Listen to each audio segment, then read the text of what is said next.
Hello, and welcome to Brada Tales. Tonight, we're bringing you a selection of eerie stories paired with the soothing sound of rain to help you relax and drift off to sleep. Before diving into the atmosphere of suspense, leave a comment below letting us know where you're watching from and what time it is. If these stories send chills down your spine, don't forget to like, share, and subscribe.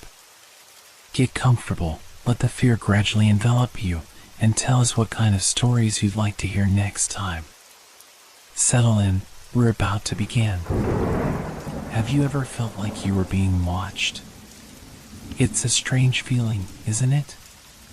One that makes the hairs on the back of your neck stand up, but you can never quite prove it. That sense that something or someone is just beyond your sight. I started to feel that way after a while, like someone was inside my apartment while I wasn't there. At first, I brushed it off. I mean, we all misplace things from time to time, don't we? I would walk into the kitchen and find the coffee cup that I had left on the counter was suddenly moved to the table. Or I'd put my keys in the bowl by the door, only to find them somewhere else entirely when I came back. Nothing alarming, just little things. But then, the changes started happening more often. The more I noticed, the more I began to feel like I wasn't alone. It wasn't just that things were moving, it was the feeling that someone was using my things, touching them, without permission. The realization hit me one day when I came back home to find that my couch cushions were rearranged, even though I was sure I hadn't sat on it since the night before. I stood in the doorway for a long moment, trying to brush off the unease creeping up my spine. But as I looked around, something felt off. My apartment, which had always felt like my safe place, suddenly seemed foreign, unfamiliar. There was an overwhelming stillness to it, but underneath that stillness, I could hear something, a soft sound that I couldn't quite place. A slight creak from somewhere behind me. I turned sharply, expecting to see something or someone, but there was nothing. Just the quiet hum of the refrigerator. At this point, I started to question myself. Was I just tired? Seeing things that weren't there? After all, I had been working late every night for the past week. Maybe exhaustion was getting to me. But the next day, when I came home from work, I found a strange detail that I couldn't ignore. My bathroom door, which I always kept closed, was slightly ajar. I never left it open. I approached the door cautiously, my breath shallow, as if expecting something or someone to jump out at me. The air inside the bathroom was thick with a musty smell, but the room was empty, as it should be. Nothing had been moved. Still, I couldn't shake the feeling that someone had been in there. It wasn't until the following week that I started putting things together. I had been taking some small notes to track the odd events, thinking that maybe it was just a series of coincidences. But the pattern was undeniable. Every time I left the apartment, the things that I had left behind were subtly changed. It was as if someone or something was living in my space while I wasn't there. I couldn't bring myself to talk to anyone about it. I felt like I would be dismissed as paranoid or insane. But the evidence was mounting. I had even started to lock my bedroom door while I was away, just to see if that would make a difference. But when I came home one evening, the door was open and the sheets on my bed were disturbed, like someone had been lying there. I felt the panic begin to rise in my chest. How could this be happening? Who could be getting into my apartment without me noticing? The worst part? The part that made my blood run cold? I wasn't alone. There was someone or something living here with me. And they were getting bolder. I could feel it. It was only a matter of time before they would make their presence known. That night, I couldn't sleep. The usual sounds of the city, distant car engines, the hum of the refrigerator, felt muted, almost suffocated by the growing tension that hung in the air. My apartment, once a safe haven, now felt like a cage. The walls seemed to close in, and the silence around me pressed heavily against my ears. The feeling of being watched was more intense than ever. I tried to push the fear aside, convincing myself it was just my mind playing tricks on me. But deep down, I knew better. Something was wrong. The next morning, I decided to do something I should have done a long time ago. I took a mental inventory of everything in the apartment. I opened every drawer, checked every cabinet, examined every corner. It wasn't much, but I hoped it would calm me, give me some reassurance that I was just imagining things. But there was nothing there. Everything was in its place, except for one thing. The photo frame on my coffee table had been moved. It wasn't by much, just an inch or so to the left, but it was enough to make me pause. I hadn't touched it. In fact, I never moved it from that spot. I leaned in closer, staring at the frame. The photo inside was of me and a friend from a trip we'd taken years ago. We were smiling, carefree, oblivious to what would come. Suddenly, the hair on the back of my neck stood up. I could have sworn the photo was slightly tilted, just enough to catch the light in a way that made the shadows of our faces look off. But no, that was impossible. I blinked, trying to clear my vision. The photo was fine, but the unease lingered. I forced myself to leave the apartment, but the entire day felt like a blur. My thoughts kept returning to the strange events. By the time I came back, it was dark, and I couldn't shake the feeling that I was being followed. I fumbled with my keys, unlocking the door. It creaked open, and I stepped inside, taking a deep breath. The apartment smelled like nothing, just a sterile, neutral scent that seemed to amplify the silence. I closed the door behind me, locking it instinctively. The first thing I noticed was the cold air. It was uncomfortably chilly in here. Too cold for a place that had been heated just hours earlier. But it wasn't the temperature that made my stomach twist. It was the sound. It started as a faint scraping noise, just barely audible over the sound of my breathing. I froze, trying to place it.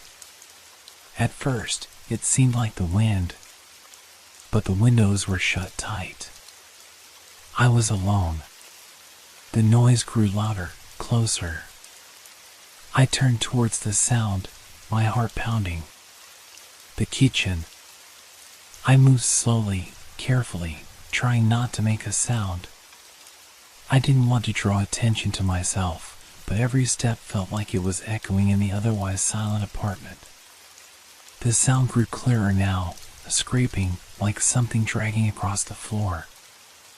I reached the doorway and peered around the corner. Nothing. The kitchen was empty, just as it had been when I left. But the feeling was unmistakable. It was as if someone, or something, had been there. The air felt thick, heavy with an unsettling energy. And there, right in the middle of the floor, was the source of the sound. A chair. It had been pulled out slightly from the table, just enough to make a noticeable scrape. My heart raced as I stepped into the room, my eyes scanning every corner. I reached for the chair, slowly pushing it back into place. But as I did, the hairs on the back of my neck stood up again. A chill ran down my spine. I had heard the scraping noise before I even entered the room. Someone had been here. I didn't know what to do. I was terrified, but I couldn't leave. I couldn't let the fear control me. I had to figure out who, or what, was in my apartment with me. But as I stood there, trying to piece together the events, I heard it again. A soft, almost inaudible sound coming from the hallway. Footsteps. I knew I wasn't imagining it this time. The sound was unmistakable, and they were getting closer. I turned, my breath shallow. It was too late to pretend I was alone. Someone, or something, was here with me. I didn't move. The footsteps continued, slow and deliberate, each one echoing in the silence of the apartment. I held my breath, hoping that whatever, or whoever, was out there would leave. But they didn't. The sound grew louder, nearer. I could feel the presence, the air shifting around me, heavy with anticipation. My heart thudded in my chest, a steady, frantic rhythm. My hands were clammy, and I had to fight the overwhelming urge to run. But where would I go? The apartment was my only refuge, and if something was in here, I had no choice but to face it. I tried to steady my breath, but it came in short, sharp bursts, betraying my panic. I leaned against the wall, pressing myself into the shadows, trying to make myself invisible. I couldn't see anyone, but I could feel them, like an invisible force, moving closer and closer. Then, without warning, the footsteps stopped. I held my breath, straining to hear anything, any sign that would give away their position. The silence was deafening, the absence of sound more terrifying than the footsteps had been. And then, just as I thought I might have imagined it all, I heard a voice. It was faint, almost a whisper, but it was clear. "You're not alone." The words were not spoken aloud, but I felt them. They reverberated through my chest, as though they were coming from inside my own mind. I recoiled, my body stiffening. I knew I hadn't imagined it. The voice was real. And it wasn't mine. I wanted to scream, to call for help, but the words caught in my throat. I felt paralyzed, trapped in my own apartment. My mind raced, trying to make sense of it. Was it a hallucination? A prank? But deep down, I knew it wasn't. The voice wasn't a figment of my imagination, it was something far more sinister. I edged closer to the hallway, heart pounding in my ears. My hand reached for the light switch, but I hesitated. I didn't want to make any sound, any movement that might alert whatever was in the apartment to my presence. But the silence was suffocating. I slowly moved forward, every step feeling like it was dragging me deeper into a nightmare. The hallway was dark, but I could make out faint shadows stretching across the floor, their shapes shifting as I moved. Then, I saw it. At the end of the hallway, the door to the guest bedroom was slightly ajar. I hadn't left it like that. In fact, I always made sure it was closed when I was home. It had been one of those small, seemingly insignificant habits, but now it felt like a warning. The air felt heavier in that direction, thick with an oppressive weight. And then, I heard it again, a soft, scraping sound. The same sound I had heard earlier, now coming from behind the door. It was as though something, or someone, was moving around inside. I wanted to run, but my feet felt glued to the floor. I could feel my pulse in my throat, a knot of fear tightening in my stomach. The voice echoed again, this time clearer, as if it was speaking directly into my ear. "Come closer." I shook my head, the words barely forming in my mind. This couldn't be real. I had to be dreaming, or I was losing my mind. But the fear was so real, so raw. It clawed at my insides, suffocating me. My hand trembled as I reached out for the door handle. I could feel the cold metal beneath my fingers, and I hesitated, weighing the decision. What was behind that door? What was waiting for me? the scraping sound stopped. The silence returned, thick and unnerving. Without thinking, I twisted the handle and pushed the door open. The room was empty, just as I expected. No one was there. But something was off. The air was heavy with a stale, musty smell, as if it had been closed for years. My eyes scanned the room, but nothing seemed out of place. The bed was neatly made, the window shut tight. But then I saw it. At the far corner of the room, on the floor, lay a small object, something I didn't recognize. A stuffed animal. I hadn't seen it before. It was a doll, old and worn, with a cracked porcelain face and dark, empty eyes that seemed to stare directly at me. I backed away, my heart racing. The doll hadn't been there before. I was sure of it. The room had been empty when I'd last checked it. And then, from behind me, I heard the soft, unmistakable sound of a door creaking shut. I whipped around, my breath catching in my throat. The door to the hallway had closed, on its own.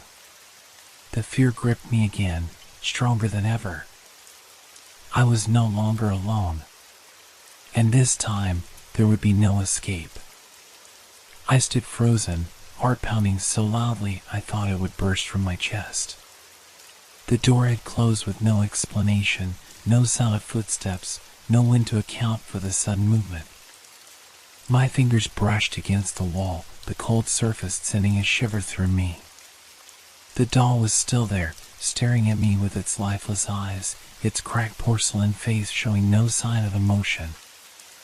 I felt like it was waiting, watching for me to make my next move. I took a hesitant step backward, but my foot hit something soft on the floor. I looked down and saw another doll, smaller than the first. Its features were blurred, like a smear of dark shadow across its face. I stepped back again, my mind racing. Where had these come from? I hadn't placed them here. I hadn't even seen them before. The room had been empty except for the oppressive silence and the unnerving sense that I wasn't alone. The air in the room grew heavier. The temperature dropped, and I felt a chill creeping down my spine. It was like someone had turned off the world outside, leaving only this suffocating presence. I couldn't take it anymore. I needed to leave this room. I needed to escape. But as I turned toward the door, I heard something behind me, something that made my blood run cold. A voice. Soft, almost a whisper. Don't go. I whipped around, but there was no one there. The room was still empty, save for the dolls. My breathing quickened, my pulse thrumming in my ears. The voice had come from nowhere, as if it had been inside my head. My mind reeled, but I couldn't stop myself from speaking. Who's there? My voice trembled, breaking on the words. The room remained silent. The only sound was the steady thumping of my heart. I reached for the light switch, but my hand stopped just before it touched the wall. In the dim glow of the streetlights outside, I saw someone, in the reflection of the mirror above the dresser. For a moment, I thought it was just my imagination, a trick of the light. But then I saw the figure more clearly. It was a woman, standing behind me. Her face was pale, her expression empty, her eyes black holes that seemed to draw in all the light around her. I spun around, but there was no one there. I was breathing hard now, panic rising in my chest. I needed to get out of this room, out of this apartment. But as I took a step back, something caught my eye, a shadow moving across the far wall, not from the corner where I had just stood, but from the door itself. I could hear the faintest sound, or rustling, like fabric brushing against the floor. It was as though the shadow was coming to life, stretching and twisting, curling itself into something that should not exist. I tried to call out, to move, but my legs wouldn't cooperate. I felt paralyzed, my body locked in place.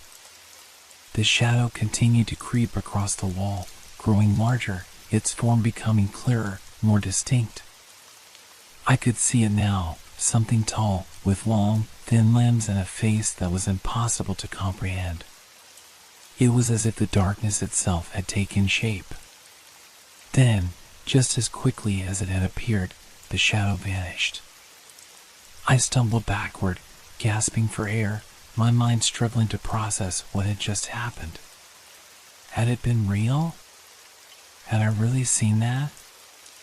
I didn't know anymore. All I could feel was an overwhelming sense of dread, an unshakable terror that something was very, very wrong. I glanced toward the door, but the moment I looked, I realized something. It was open. The door to the hallway was wide open, and the apartment beyond it was as silent as a tomb. But I knew with every fiber of my being that I wasn't alone, and that whatever was here with me had been watching for far longer than I realized. With my heart racing and my legs shaking, I made a decision. I needed to find out what was going on. I couldn't just wait around for whatever this was to come to me. I moved toward the door, my hand trembling as I gripped the handle. The moment my fingers touched the cold metal, I heard the voice again, closer this time. "You can't leave." The words slithered into my mind, sending a chill down my spine. But I didn't have time to think. I pushed open the door. The hallway was empty. But something was wrong. There were marks on the floor, scratches, deep, claw-like gouges stretching from the bedroom door to the far end of the hallway. I stepped forward, my feet dragging through the air, heavy with dread. As I moved, I could feel the presence following me, the feeling that I was being watched from every angle, like the very walls were closing in. I didn't look back. I couldn't. But the sound of soft footsteps, slow and deliberate, followed me down the hall. And I knew, with terrifying certainty, that I wasn't the one making them. I turned the corner to the living room, and that's when I saw it. The door to the balcony was wide open. The wind outside was picking up, howling against the glass, rattling the windows. But there was something else. Something I hadn't noticed before. A figure stood at the edge of the balcony, looking out into the night. It was a woman. Her back was to me, but I could see her clearly. Her pale skin glowed in the dim light, and her hair, long and black, flowed in the wind like it had a life of its own.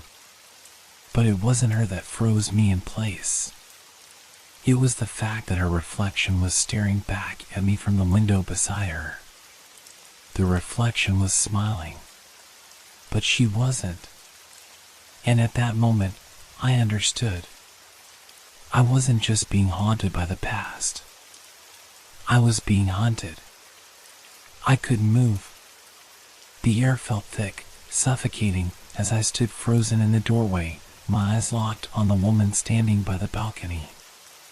Her silhouette was still, but the reflection in the glass, her reflection, was grinning, its eyes glinting with something cold and malicious. The real woman didn't seem to notice me. She didn't react to the pounding in my chest, to the cold sweat now dripping down my back. The wind whipped around her, tugging at her hair and clothes, but she stood there, unblinking, her face a mask of emptiness. But the reflection, it was another story. The reflection of the woman twisted, stretching unnaturally. Her smile widened, showing teeth that didn't belong to her, a jagged, grotesque grin that seemed to split her face in two. And the eyes, they glowed, dark and empty, like two black holes pulling me in.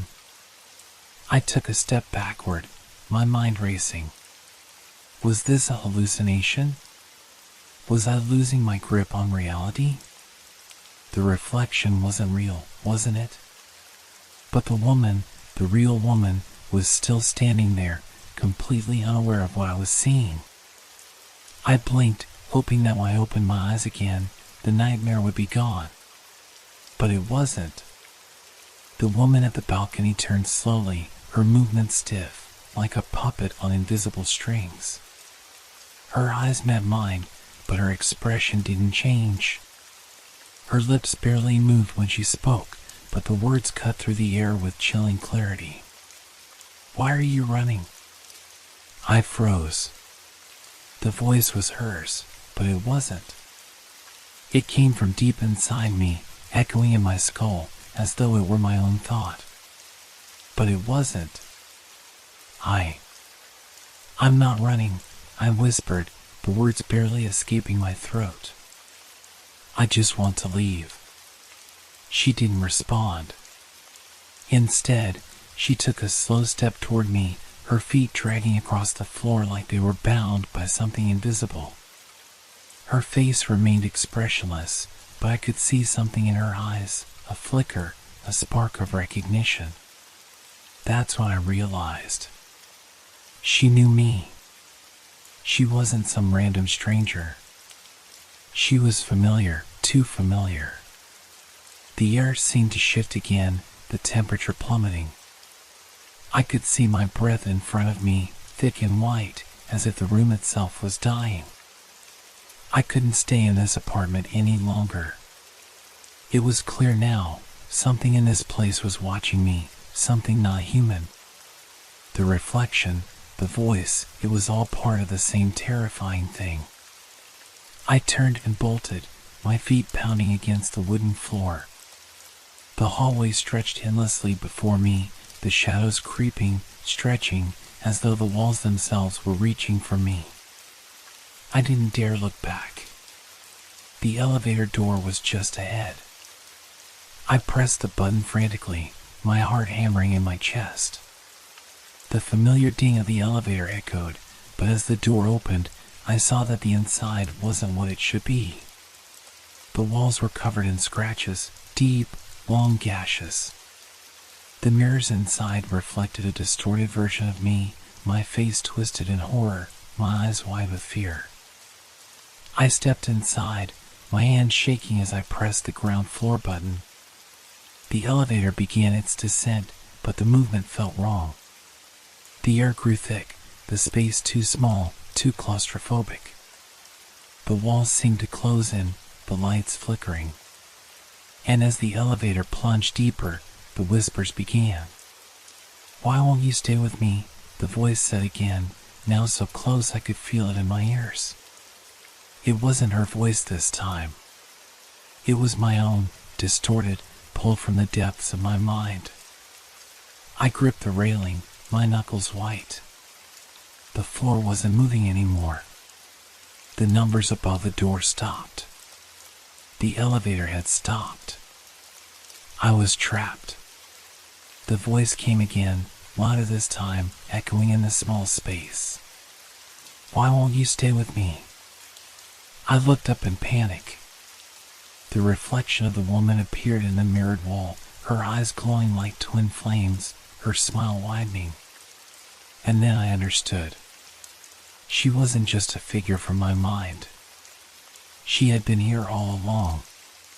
She had been using my apartment, my things, my life as if they were her own. She had been watching me, waiting for me to notice, waiting for me to realize that I was the one who had never truly been alone. The lights flickered one last time, and when they came back on, she was standing right behind me, her breath cold against my neck. I didn't dare turn around. But the voice, her voice, was unmistakable. "You're mine now," she whispered. "And you'll never leave." I took a final breath, my heart racing. The walls seemed to close in, the air suffocating, and the darkness began to swallow everything whole. And then, there was nothing.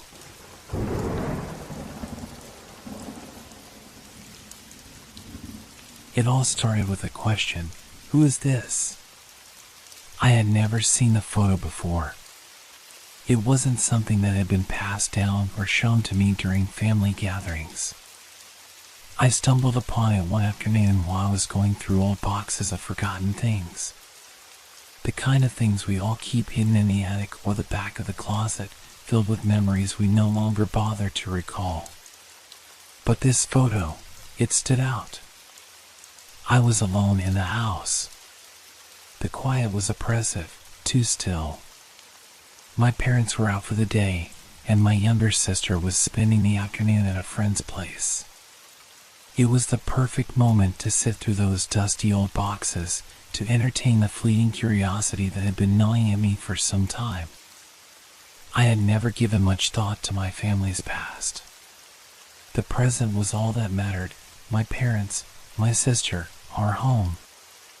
But something about this box, it felt different. I carefully lifted the lid, revealing a mishmash of old toys, yellowed papers, and worn-out books. There was an odd smell in the air, like mildew, but with something older, something deeper underneath it. As I began to sift through the objects, my fingers brushed against the corner of a photo frame. I froze. The picture was small, but it had an eerie weight to it.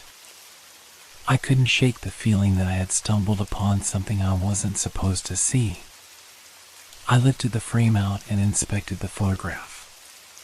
It was a family portrait, clearly taken decades ago. The image was grainy, with edges curling slightly. At first glance, nothing about it seemed out of the ordinary, except for one glaring detail. There was a man standing at the edge of the group who looked exactly like me.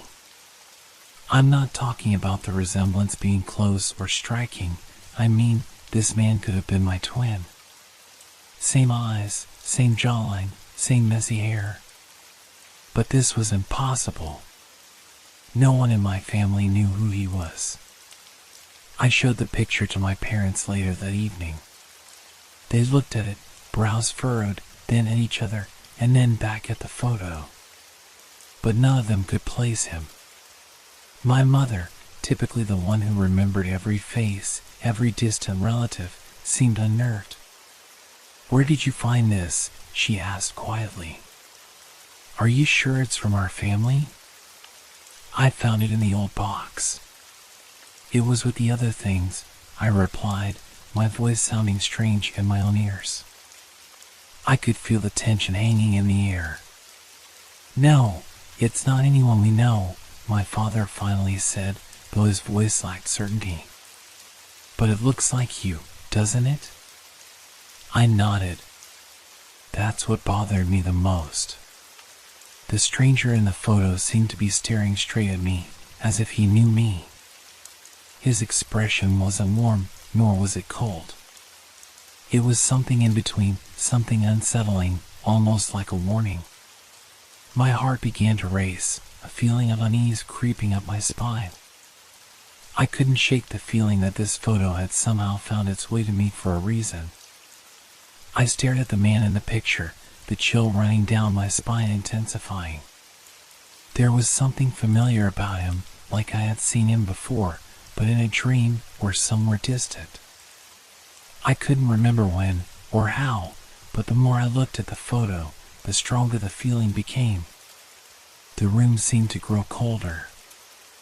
I heard the soft rustle of leaves outside the window, the wind picking up.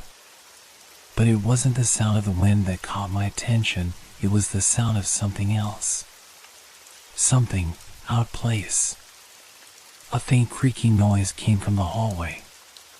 It was the kind of sound you barely notice at first. A door shifting on its hinges. A floorboard groaning under the weight of someone or something. I set the photo down on the kitchen table and stood up, listening intently. The creaking continued, slow and deliberate. I glanced towards the hallway. The house felt too quiet, too empty. There was no one there. But the sound, it didn't stop. My eyes flicked back to the photo. For some reason, it felt like it was watching me, almost alive. The room seemed to grow smaller, the walls pressing in as I reached for my phone. I turned it on, my fingers shaking slightly as I tried to focus on the screen. Nothing. No messages, no calls, no reason for the strange sensation that was creeping up on me. Then, I heard it again. The creak. This time, it was louder, followed by a faint scraping sound that seemed to come from the direction of the stairs. I stood frozen, unsure of what to do. The photo, the man in it, seemed to mock me. Who is he? I asked again in my mind, but the answer felt just out of reach. And now was the moment I realized that whatever had led me to this photo, whatever connection it held, was far from over. The silence returned, but now it was heavier, as though the air itself had thickened with something I couldn't see or understand. But deep down, I knew this was just the beginning. And the question I asked earlier wasn't the only one that needed answering. The house was unnervingly silent. The kind of silence that presses down on you, making you aware of every breath, every movement. I stood there in the hallway, still staring at the spot where I had heard the sounds moments before.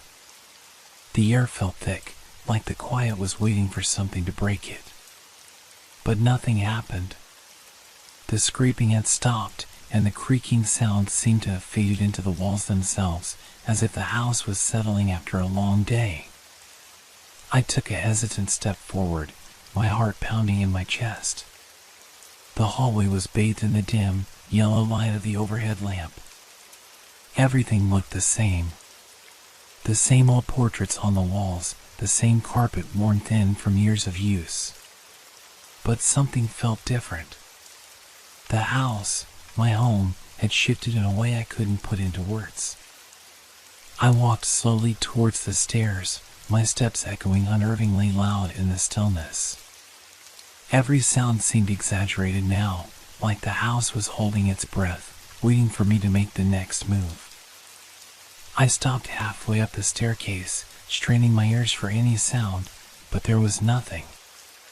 The air was cool and stagnant, smelling faintly of dust and something I couldn't identify. I turned back towards the kitchen. My family had left, but something in me felt as though they might as well have been just around the corner. The house felt lived in, yet oddly empty. As though whatever was haunting me didn't quite belong here, and yet it had been here longer than any of us. Returning to the kitchen, I glanced at the photo again. The man's face stared back at me, calm and unnervingly serene. But that wasn't what unsettled me now. It was the feeling, the sense that he was still watching. It was as if the photo had somehow captured something that was more than a mere memory. Something alive. I took a breath and reached out to pick up the photo. The moment my fingers touched the glass, I froze. The edges of the frame were cold, colder than they should have been. My skin tingled with a sudden wave of discomfort. I lifted the photo closer to my face, inspecting it once more. There was something about the background that caught my eye, a shadow, just behind the group. A shadow that wasn't quite right. It was barely visible at first, a darker shape looming just behind the man who looked so much like me. The more I stared at it, the clearer it became. It was a figure, standing slightly apart from the family, almost blending into the shadows, yet its outline was disturbingly distinct. It looked wrong. Too tall, too thin, with arms that seemed to stretch unnaturally long, vanishing into the darkness of the frame. My breath caught in my throat. I wasn't imagining this. It was there. And it was staring back at me, even though I couldn't make out its face. I dropped the photo in a panic. It hit the table with a sharp snap, the glass rattling as it slid to the edge, and I barely stopped it from falling off. My heart was hammering in my chest, a flood of panic rising inside me. What was that? The sound of the wind outside seemed to pick up again, louder this time. I could hear it swirling around the house, whistling through the cracks in the windows. The house creaked again, the same deep groan from the floorboards, like something was moving, something unseen. I rushed to the window and pulled the curtain aside, but there was nothing outside. The street was empty. The trees barely stirred in the wind. I couldn't shake the feeling that something was waiting, watching. It was like the house itself had become a part of the mystery, as though it held secrets I wasn't meant to uncover. Suddenly, I heard the sound of footsteps. Soft at first, barely audible, but unmistakable. They were coming from the stairs. I froze. The footsteps were slow, measured, as though whoever was walking didn't need to rush. It was the kind of sound you hear when someone is walking in the dark, taking deliberate steps. The hairs on the back of my neck stood up. I knew I was alone in the house. But these footsteps, they didn't belong to anyone I knew. I didn't want to move, but my body wasn't listening. I slowly turned towards the stairs again, but there was no one there. The sound had stopped. I stood in the kitchen, my eyes darting around, looking for any sign of movement. The house felt too big, too empty. The shadows in the corners of the room seemed to stretch unnaturally, as though they were reaching for me. It's nothing, I told myself. It's just the house settling, the wind. But I knew it wasn't just that. The photo, lying face up on the table, seemed to call to me. The man in the picture was still there, his eyes fixed on mine. But now, instead of being merely an unsettling resemblance, they seemed to hold something else, an expectation. As if he was waiting for me to figure something out. I reached for the photo again, this time with more caution. My fingers grazed the edges, and once again, the coldness of the glass shocked me. The shadow behind the man in the photo was clearer now, its form more pronounced. I didn't need to look closely to know, it wasn't part of the family. It wasn't human. The air around me grew colder.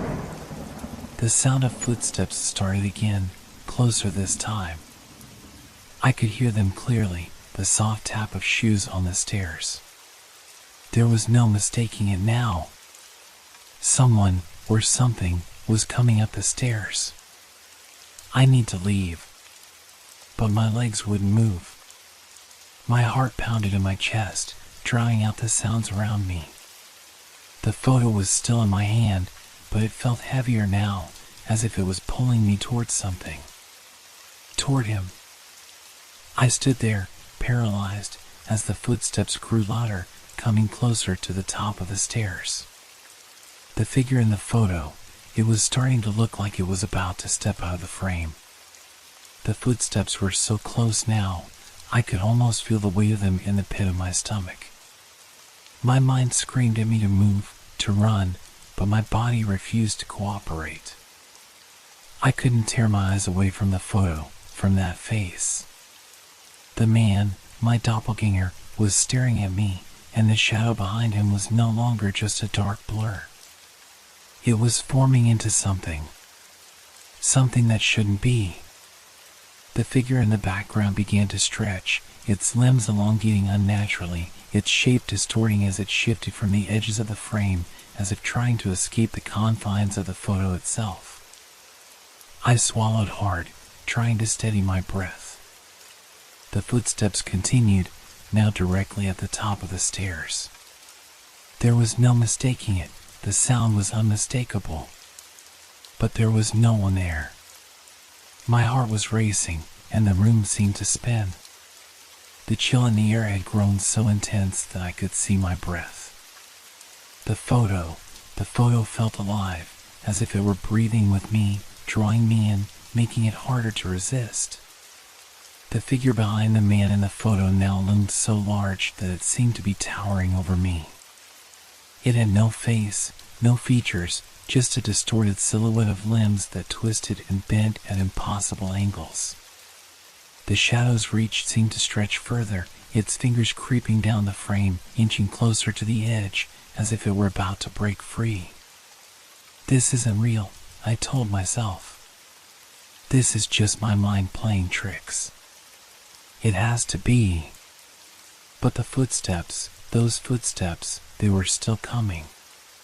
Without thinking, I snapped my eyes away from the photo and turned towards the door.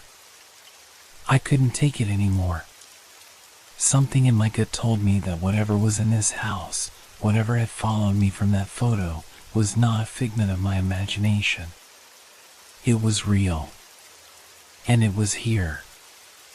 I dashed out of the kitchen, my feet barely touching the ground as I sprinted down the hallway toward the front door. But as I reached for the doorknob, it wouldn't budge. My hand gripped it desperately, pulling, twisting, but it felt like it was welded shut. I spun around, panic rising in my chest. The walls seemed to close in, the space feeling smaller, suffocating. The air itself was thick with something I couldn't explain.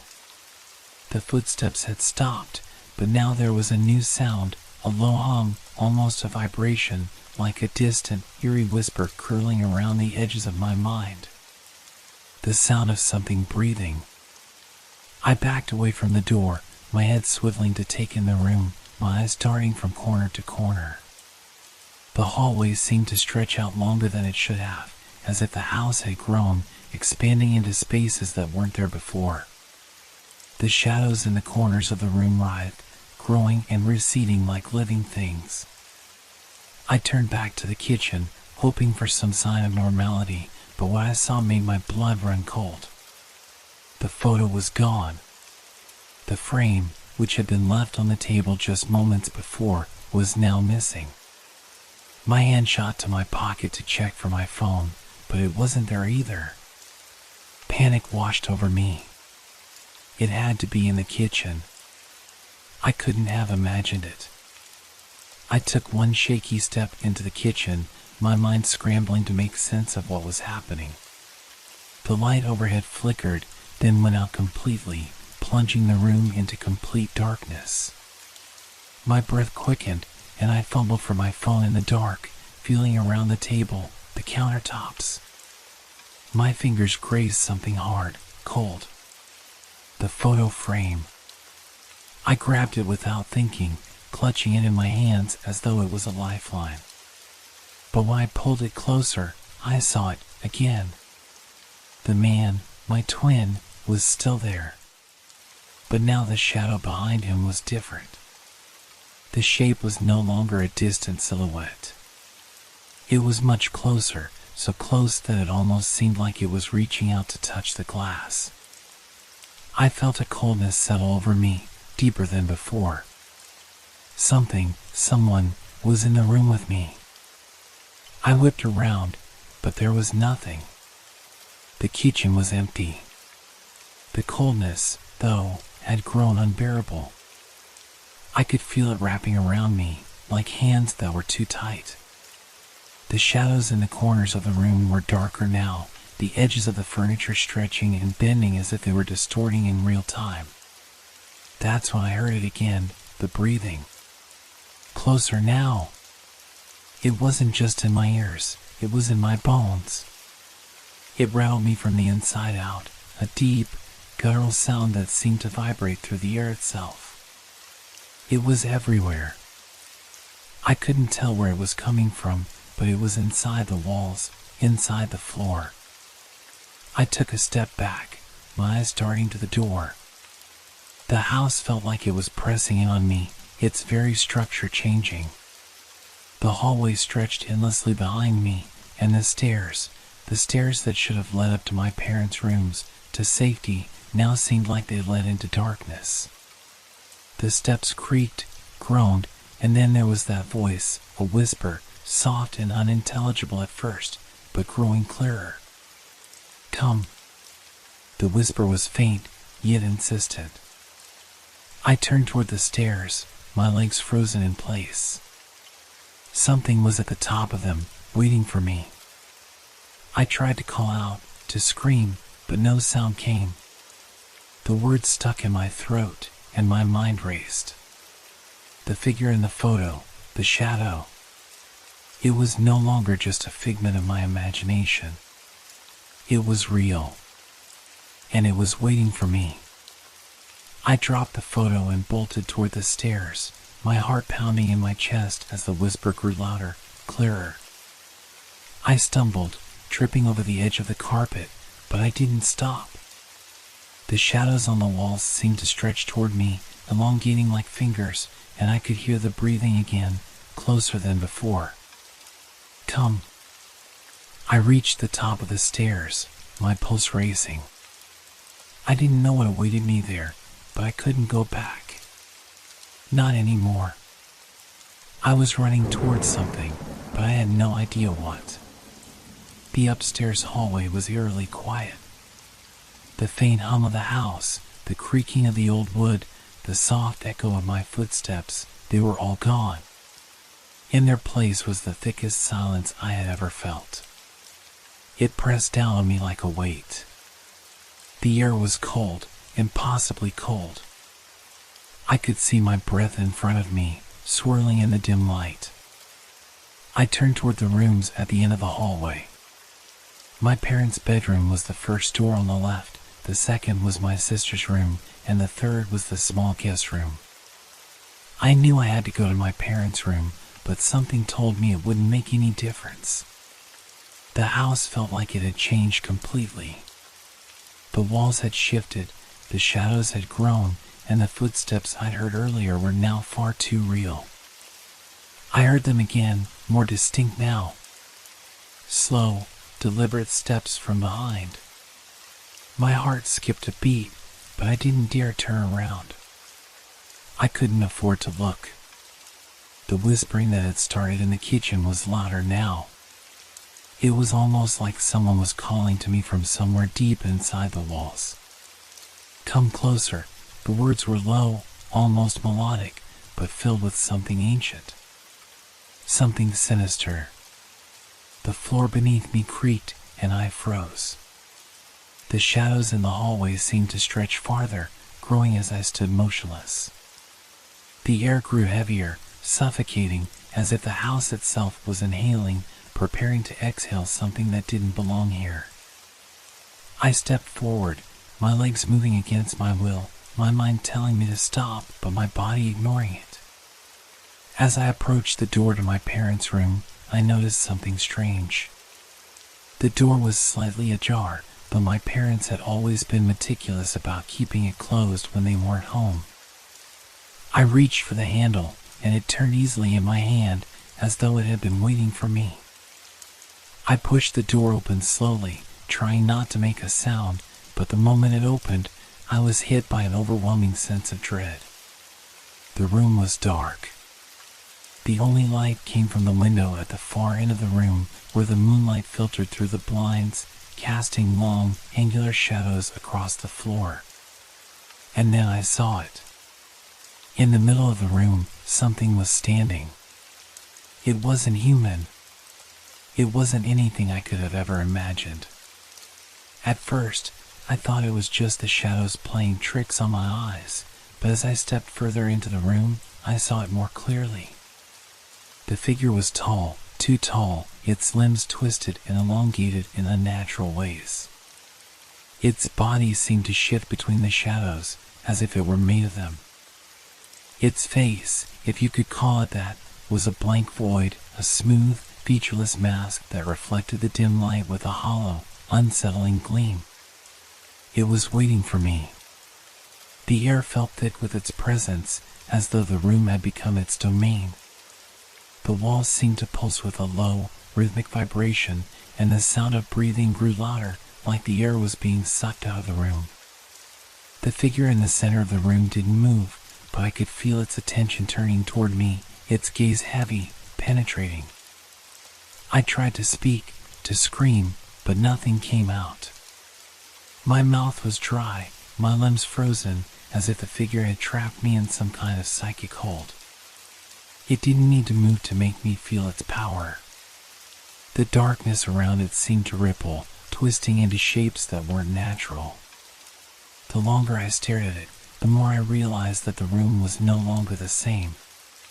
The walls seemed to recede, the floor felt unstable, and the ceiling seemed to melt away into a vast, endless void. I could hear distant voices, too faint to understand, but their tone was clear, a chorus of whispers, pleading, warning. Come closer. The whisper came from the figure itself, yet it sounded like it was everywhere at once. The voice was all-encompassing, pulling at my very soul. I wanted to turn and run, but I couldn't. My legs felt like stone, and every muscle in my body screamed in protest. I couldn't breathe. I couldn't think. In the corner of my mind, I remembered the photo. The man who looked like me, the shadow behind him. I understood now. That figure in the photo was the same. It was him. But it wasn't just a photo. It wasn't just a memory. He had been waiting for me. I felt a sudden, sharp pain in my chest, like something was pulling at my heart, twisting it. The figure in front of me moved, just a fraction, just enough to make me understand that it was aware of me. Its limbs stretched unnaturally long, bending like tree branches reaching for the sky. And then, I saw it. The dark, empty space where its face should have been was now filled with 1,000 eyes, eyes that blinked and stared back at me, all reflecting my own terror. You are the one, the voice whispered again. It was not a question, but a command. The walls shook violently, and the ground beneath me trembled. I could feel the air grow colder, the temperature dropping so quickly that my breath formed icy clouds in front of me. The darkness in the room seemed to pulse, and for a brief moment, I thought I could see something alive, in the corners of the room, shifting between the shadows. They were eyes. 1,000 eyes. Watching. Waiting. Come closer. I couldn't take it anymore. With everything inside me screaming, I turned and ran, bolting out of the room and down the hallway. But the stairs, the hallway, they felt different now. The house was shifting, the walls closing in around me. Every door, every shadow, every corner seemed to pulse with an unnatural life of its own. The house had become a maze. I stumbled down the stairs, almost falling twice, my heart thundering in my chest. My hands were clammy, my mind a whirlwind of panic and confusion. But even as I ran, I could hear it. The whispering, the breathing, the footsteps. The house was alive, and it was hunting me. Come closer. I didn't know how much longer I could outrun it. I reached the bottom of the stairs, gasping for air, my legs trembling beneath me. My heart was still pounding in my chest, and my skin felt clammy, cold with sweat. Every part of me screamed to get out, to leave this place, to find any escape, but every step felt like I was sinking deeper into the house, as if the very ground beneath my feet was pulling me back. The house was alive, and it was no longer just the shadows or the whispers. It had taken on a life of its own, bending, shifting, warping in ways that couldn't be explained. The walls seemed to breathe, the floors creaked as if something heavy was moving just below, just out of reach. The air was thick, almost suffocating, like the house itself was choking me, wrapping me in its cold embrace. I stumbled into the living room, my mind frantic as I searched for some way to escape. The door to the outside was just a few feet away, but as I reached for it, my fingers brushed the handle, and the moment I touched it, I felt it. A cold, unyielding force. The door wouldn't open. I pulled harder, my breath quickening, but it was useless. The house was trapping me. And then I heard it again, the whispering. Closer this time. So close, in fact, that it felt like it was coming from inside my own head. You cannot leave. The voice was deep, low, almost hollow. It wasn't coming from anywhere in particular, yet it surrounded me, suffusing the very air.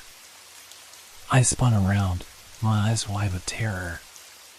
The shadows in the room seemed to stretch outwards, undulating, like they were alive, like they were waiting for me to make a mistake. I backed away from the door, not knowing what to do. I needed to think, to come up with some plan, but all I could do was feel the weight of the house closing in around me. The air was heavier now, as if the space was shrinking. I looked around, my mind grasping at anything familiar, anything that could make sense of this nightmare. And then I saw it, the family portrait. It was on the wall, just across from the door. The same photograph that had started this whole thing. But this time, it looked different. The frame was crooked, the glass cracked, and the shadows behind the man who looked like me had grown even darker. It wasn't just the figure in the background anymore. It was more than that. The shadow had grown into something solid, something that moved. I could see its limbs now, stretching out of the frame, reaching towards me, twisting at unnatural angles. Its face, if you could even call it that, was now visible. It was empty, a hollow, black void, but in the middle of that void, there was a tiny flicker of light. I stumbled back, my chest tightening, my hands shaking. No, I whispered to myself. This isn't real. But I knew it was. The air in the room grew colder. The shadow in the photo was no longer contained. It was coming for me. I turned toward the hallway, my mind racing for an escape. I had to get out. I couldn't stay here. But the hallway, the stairs, the walls were all wrong. The shadows were alive, stretching further, twisting like they were reaching for me. I could hear the footsteps again, slow and deliberate, coming from the top of the stairs. And the whispering, growing louder, more insistent. Come closer. It wasn't just a voice anymore. It was a presence, a force. I could feel it pressing against me, as though the house itself were pulling me toward the shadows, toward the figure in the photo. The air was thick with it, and I could no longer tell if it was the house or the thing in the photo that was breathing. I turned back to the door, but it was still locked, still not moving. I slammed my fists against it, desperate. My breath came in ragged gasps, my pulse racing. I couldn't think. My mind was losing control. Come closer, the voice whispered again, and this time I could hear it clearly, feel it in my bones. I reached for the door one last time, my fingers trembling as I turned the handle. And this time, it gave. The door creaked open, and I stepped out into the night air. But even as I stepped into the cool, crisp air outside, I could feel the house pulling at me, reaching for me. The shadows in the windows stared out at me like dark eyes, and I knew I wasn't free. I took a few shaky steps away from the house, looking back once, and for a moment, I thought I saw him again, the figure. It was standing in the window, its limbs twisted in impossible ways. Its face was still empty, but the flicker of light in its hollow eyes seemed to pierce the distance, as if it were watching me, waiting for me to return. I didn't stop walking. The house was still there, looming behind me, but the whispers, the footsteps, the breathing, they were fading. The cold that had pressed in on me had started to recede, replaced by the quiet of the night. The wind had picked up, rustling the trees around me, but for the first time in what felt like hours, I felt calm. For now, at least. I kept walking, not looking back. I didn't know what had happened or what was still waiting for me. All I knew was that I had to get away from the house. I had to leave it behind. And as I walked further into the night, I couldn't shake the feeling that something was still following me. Something that had always been there. Something that had been waiting for me to find it.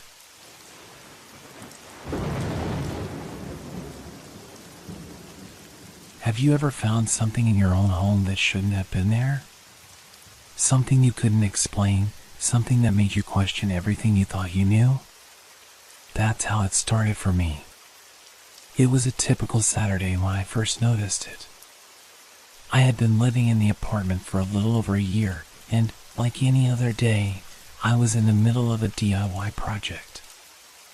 I decided it was finally time to fix the creaky floorboards in the living room. The apartment was old, built in the late 1950s, and it showed in the faded wallpaper and uneven floors. I hadn't noticed anything out of the ordinary, except for the constant feeling that something in the apartment wasn't quite right. As I began pulling up the floorboards near the center of the room, I found it. A trapdoor. It was small, hidden beneath the floorboards I'd just removed. I couldn't remember ever seeing it before. In fact, I had walked over this spot countless times and never once thought to question the floor's evenness. The trapdoor didn't fit with the rest of the room. It didn't look like something that belonged in a home. Its edges were old, the wood around it warped as if it had been sealed shut for years. Curiosity got the better of me. I pulled at the rusted metal handle and, with some effort, the door creaked open. The dark space beneath was deeper than I expected, and the air that wafted up was thick, stale, as though it had been sealed off from the rest of the world for far too long. I hesitated. Something about it didn't sit right with me. But I was already committed. I grabbed a flashlight from the drawer and climbed down the small ladder into the basement below. The light from my flashlight flickered as I descended, casting long shadows on the damp, stone walls. When I reached the bottom, the first thing I noticed was the smell. It wasn't mold or decay, though the air was thick with dust. No, it was something more distinct. Something metallic. Like blood. But I told myself it was just my imagination, that the smell was just the musty scent of an old place. The basement was unlike anything I'd ever seen.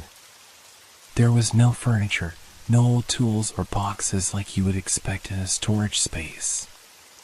Instead, the floor was scattered with strange, unidentifiable objects. There were small, broken mirrors, glass shards, old pieces of paper covered in faded ink, and small, rusted metal objects that looked like parts of something larger. But what really caught my attention were the walls. On the walls, someone had written, "No," scrawled. The words were jagged, almost frantic, and some were barely legible. They covered the walls in every direction, overlapping each other in a chaotic mess.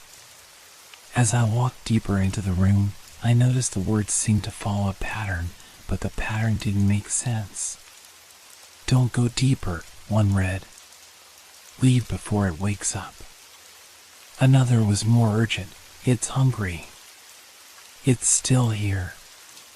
The messages were unsettling, but I told myself they were just the work of some previous tenant, perhaps someone who had gone a little mad. But as I shone my flashlight over the walls, I noticed something strange. There were marks beneath the writing. Long, thin scratches in the stone that seemed far too deliberate, as if they had been made by something or someone trying to claw their way out. A chill ran down my spine. I felt it then, the unmistakable sense of being watched. I turned quickly, my flashlight sweeping over the room. But there was nothing. The air felt colder now, heavier, as if the very walls were closing in. The silence was oppressive, almost suffocating. And then I heard it. A soft sound, just at the edge of my hearing. It was a scratching noise. I stood still, my heart thundering in my chest, straining to hear. It wasn't coming from behind me. It was coming from beneath me, from the darkened corners of the basement where the light couldn't reach. I wanted to leave, to slam the trapdoor shut and forget I'd ever come down here. But the scratching grew louder, more persistent. It was almost rhythmic now, like something, or someone, was digging into the stone floor. I took a step backward, but before I could move any further, my flashlight flickered again. And when it flickered back on, I saw it. There was a figure. It was standing just beyond the reach of the light, its form barely discernible in the darkness. It wasn't human. Its shape was wrong, twisted, like a silhouette of something trying too hard to fit into the space around it. It stood there, unmoving, just staring at me. I froze. The scratching stopped. For a moment, all I could hear was my own breath, shallow and quick. I wanted to call out, to run, but my body refused to obey. My mind screamed at me to leave, but I couldn't look away from the figure. I could feel it staring at me, the weight of its gaze pressing down on me, suffocating me. And then, without warning, it moved. It didn't walk. It slithered, dragging itself along the floor in unnatural, jerky movements, like it was crawling toward me, its limbs bending at impossible angles. The closer it got, the more I could see it, a twisted, contorted figure with long, thin arms, too long, and a face that wasn't a face at all. Just a hollow void, like something had been scraped out of it. I stumbled backward, tripping over debris on the floor, my heart pounding in my ears. I didn't know what it was, but I knew one thing: it wasn't something I was supposed to see. The flashlight flickered again, and in the moment of darkness that followed, I heard the unmistakable sound of something moving behind me, closer now. It was getting closer. I turned and ran for the ladder, desperate to escape.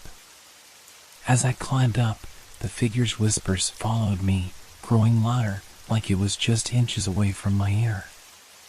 Don't leave. It's too late. I slammed the trapdoor shut, breathing heavily, my hands shaking. I didn't stop to look back. I bolted out of the living room, the feeling of that thing's presence still burning in my mind. I've sealed the door since then. I haven't gone back down, and I don't think I ever will. But sometimes, when the house is quiet, I can still hear the scratching. And I'm certain that whatever was in that basement, it's still there. The night after I discovered the basement, I couldn't sleep. I lay in bed, staring at the ceiling, my mind racing with thoughts of what I'd seen, what I'd felt.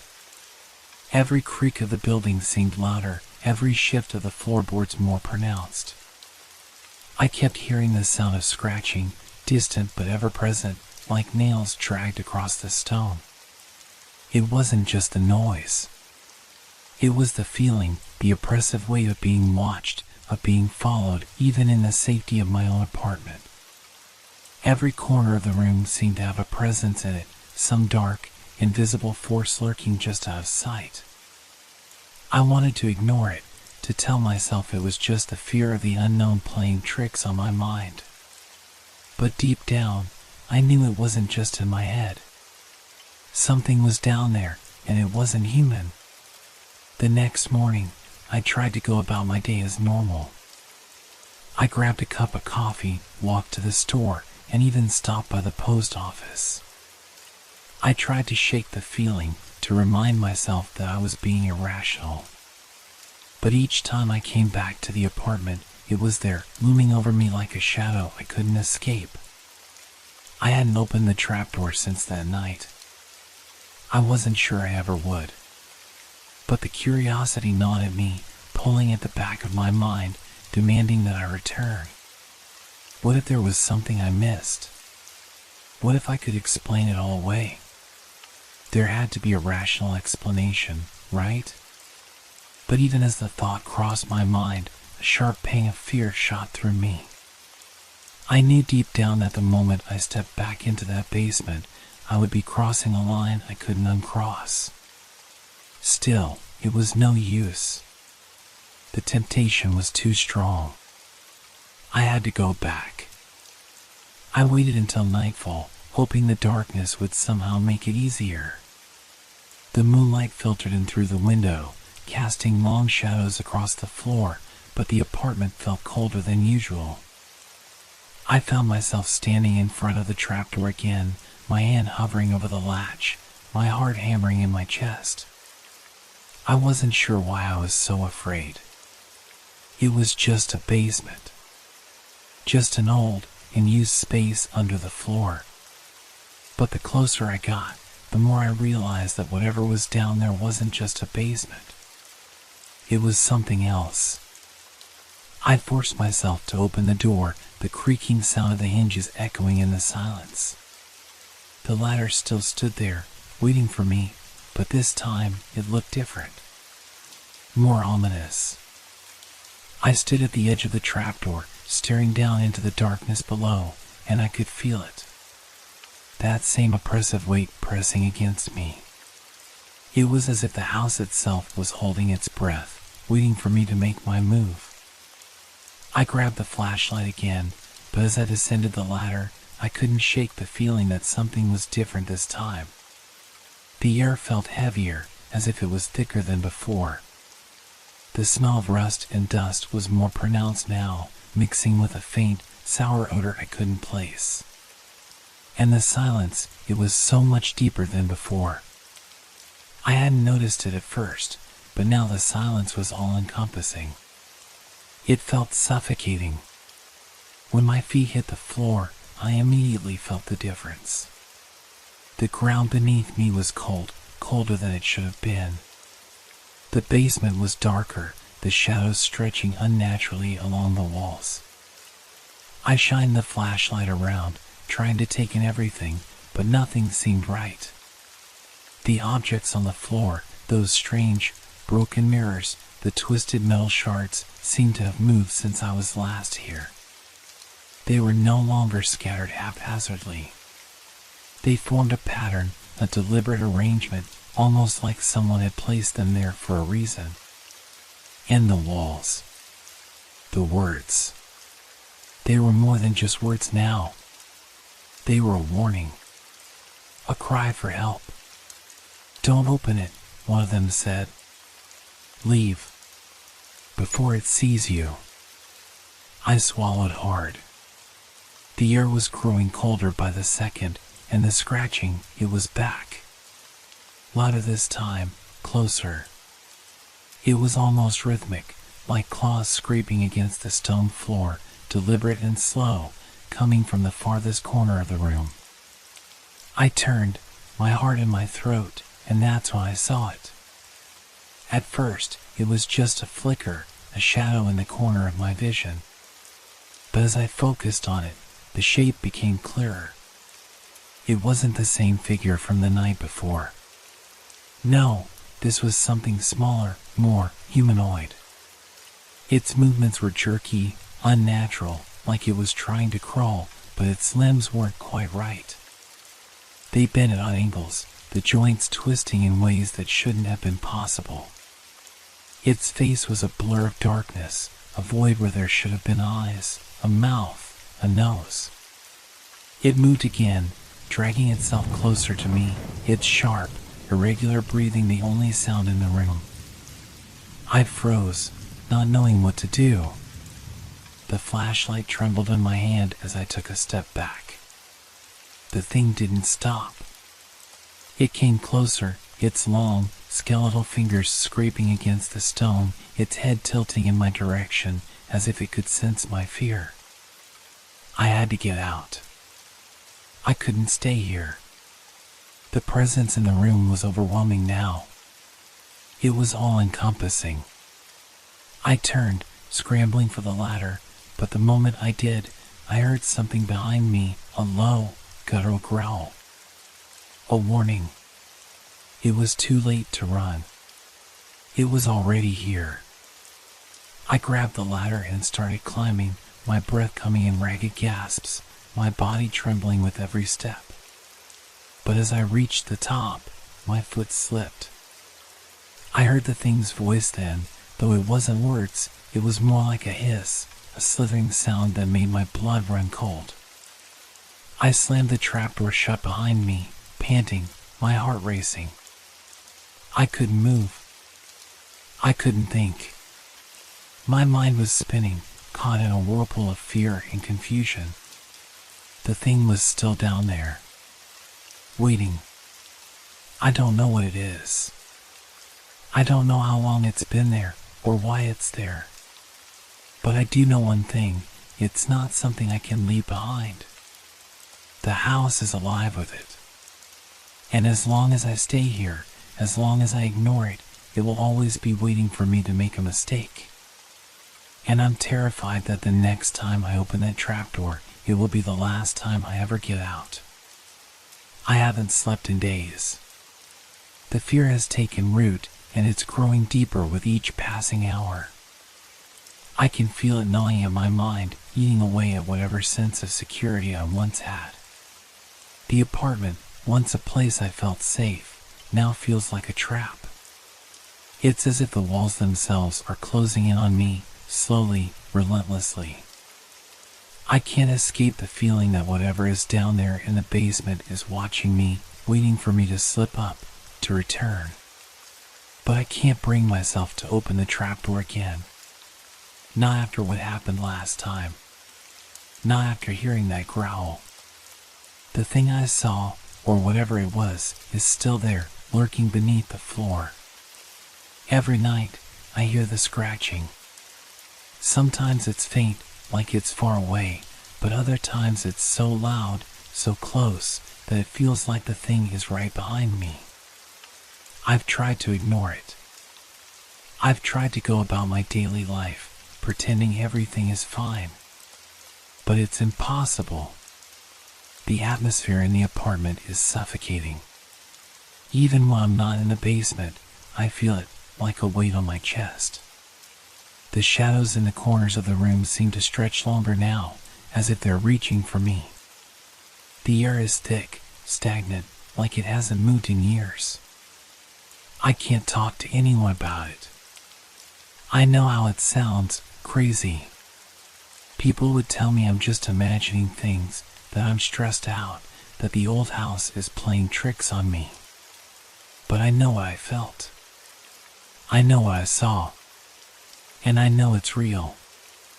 I can't escape it. Last night, I couldn't take it anymore. I needed to understand what was happening. I had to go back down there to confront whatever was in the basement. I knew it was a mistake, but I couldn't live with the uncertainty. The fear was suffocating me. I had to know.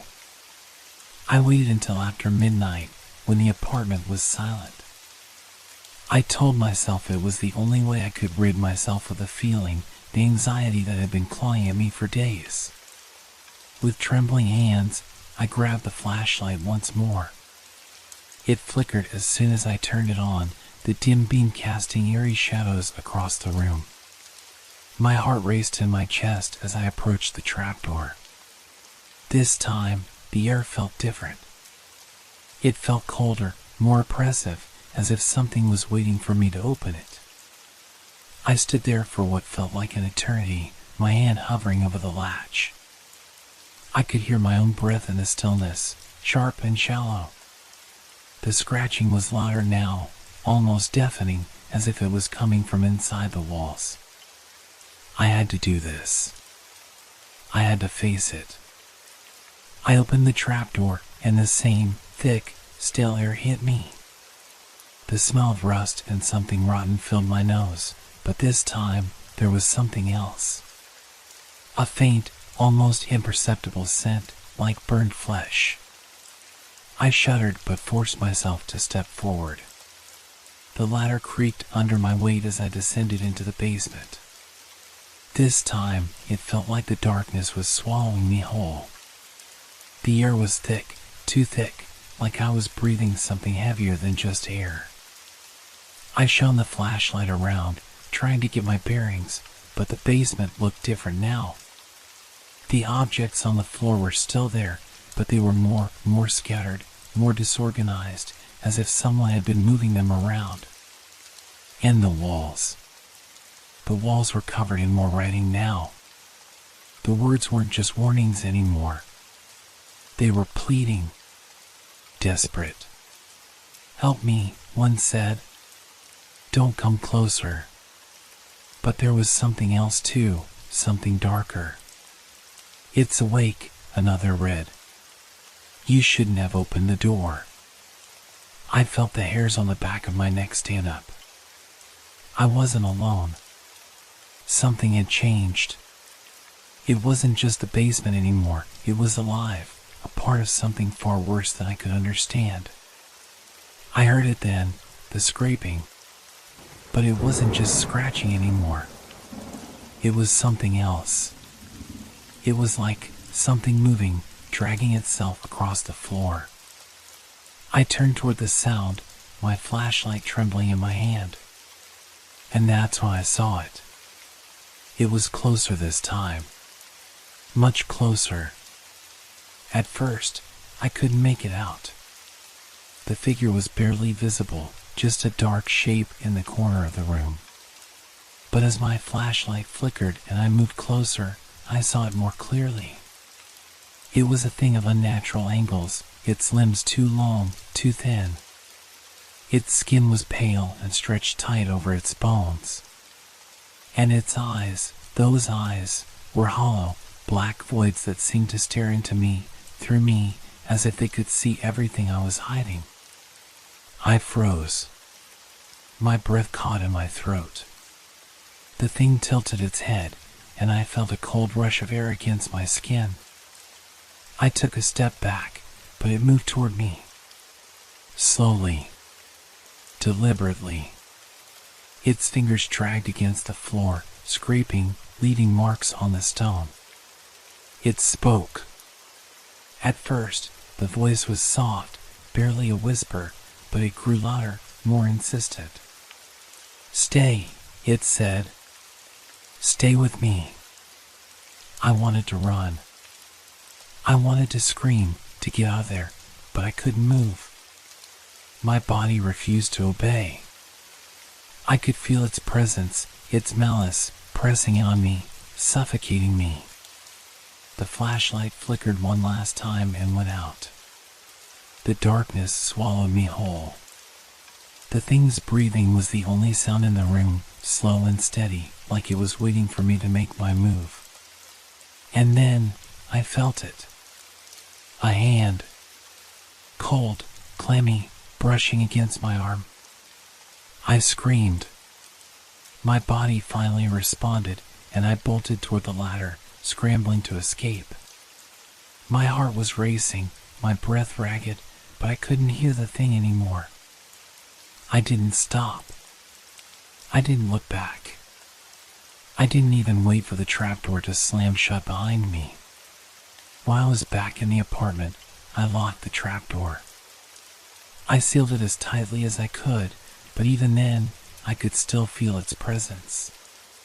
The thing in the basement is still there, waiting. It's not done with me yet. I don't know how much longer I can stay here. The scratching is back again, louder than before, and I'm afraid it's only a matter of time before the thing comes for me. It's been 3 days since I sealed the trapdoor, and I'm starting to lose track of time. The fear has become a constant companion, following me through every moment of my day, like a shadow that never leaves.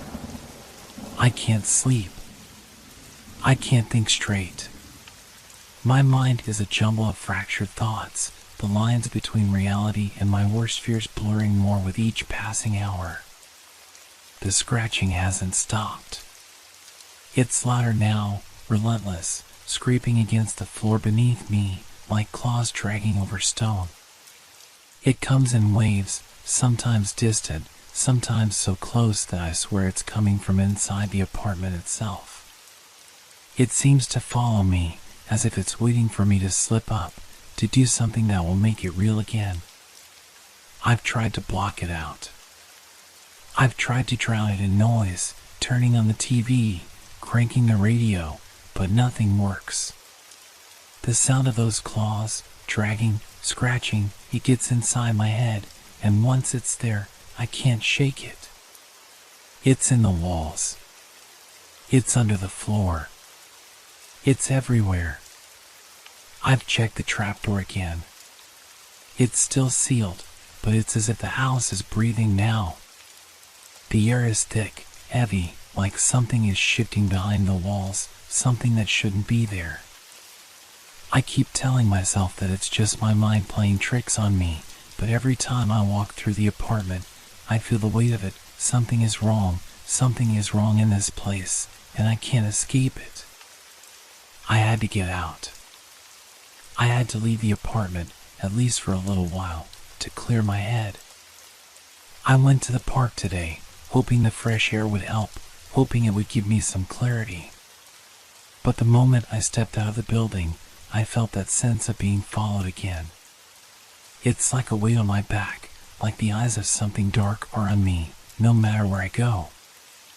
I looked over my shoulder a few times, half expecting to see something standing there in the shadows, but there was nothing. Just the normal, bustling streets.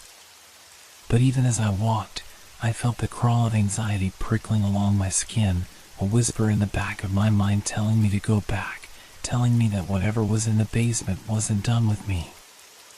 I couldn't do it. I couldn't go back there. Not yet. But something else happened today. I was sitting on a bench, trying to calm my nerves when I got a text. I didn't recognize the number, but the message was simple. I know what you saw. I stared at the screen, the words blurring in front of my eyes. My heart pounded. Ow! Who? My first thought was that someone else had found out about the basement, but that wasn't possible. I hadn't told anyone. I hadn't even mentioned it to the people closest to me. But the message kept staring at me, making my stomach turn. I checked the number again. It was untraceable, no name, no information. But the message was clear. Someone knew. Someone knew what I'd seen down there. I couldn't stay in the park anymore. I couldn't stay anywhere. I had to go back to the apartment to make sure everything was locked, to make sure I was alone. But when I arrived back at the building, something was different. The door to my apartment was slightly ajar. At first, I thought it was just a draft, or that I hadn't closed it properly, but then I noticed the small, faint scratch marks on the doorframe. Almost like something had scratched its way inside. My heart stopped. I opened the door, slowly, cautiously, and stepped inside. The air in the apartment felt wrong, too thick, too still. The lights flickered as I walked in, the hum of the refrigerator buzzing louder than it should have been. And the scratching. It was louder now, almost deafening, coming from below, from the trapdoor. I stood there, frozen, and listened. The thing was in there again. The scratching, the scraping, it was relentless, closer than ever before. It was almost like it was trying to claw its way through the floorboards, like it was trying to reach me. I didn't move. I couldn't. My feet were cemented to the ground, my body frozen in place.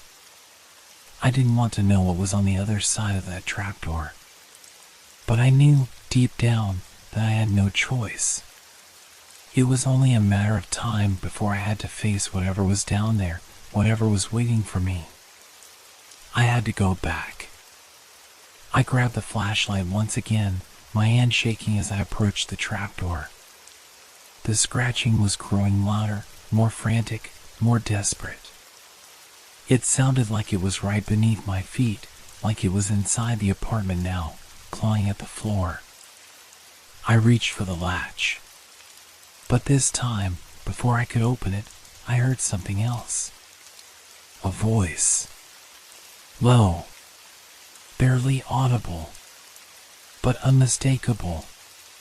Help me. I froze. The voice was coming from below. It wasn't the thing from the basement. It wasn't the same low growl or screeching whisper I'd heard before. This was something else. Someone else. A person. A plea for help. I didn't know what to do. The fear was paralyzing.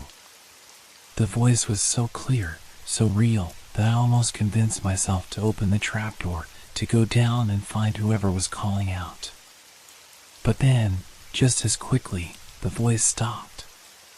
The scratching resumed. Louder. More frenzied. More urgent than ever before. I slammed the trapdoor shut, locking it, sealing it as tightly as I could. The sound of scraping was still there, but now it was followed by something else, something darker. A whisper, like a hiss, but this time it was inside my head.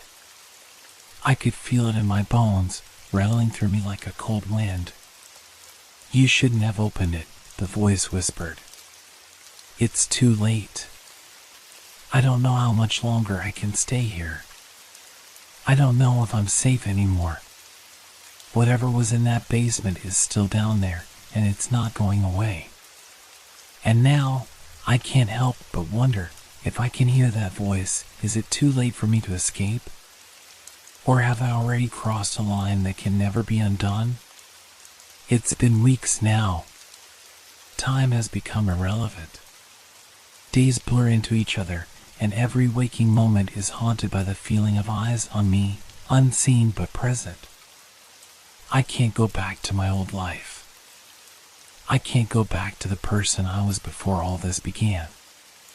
I'm not the same anymore, and I know it. The apartment is no longer a place I live in, it's a cage. The trapdoor is still there, under the floor, and I can feel it every moment, like a weight pressing down on me.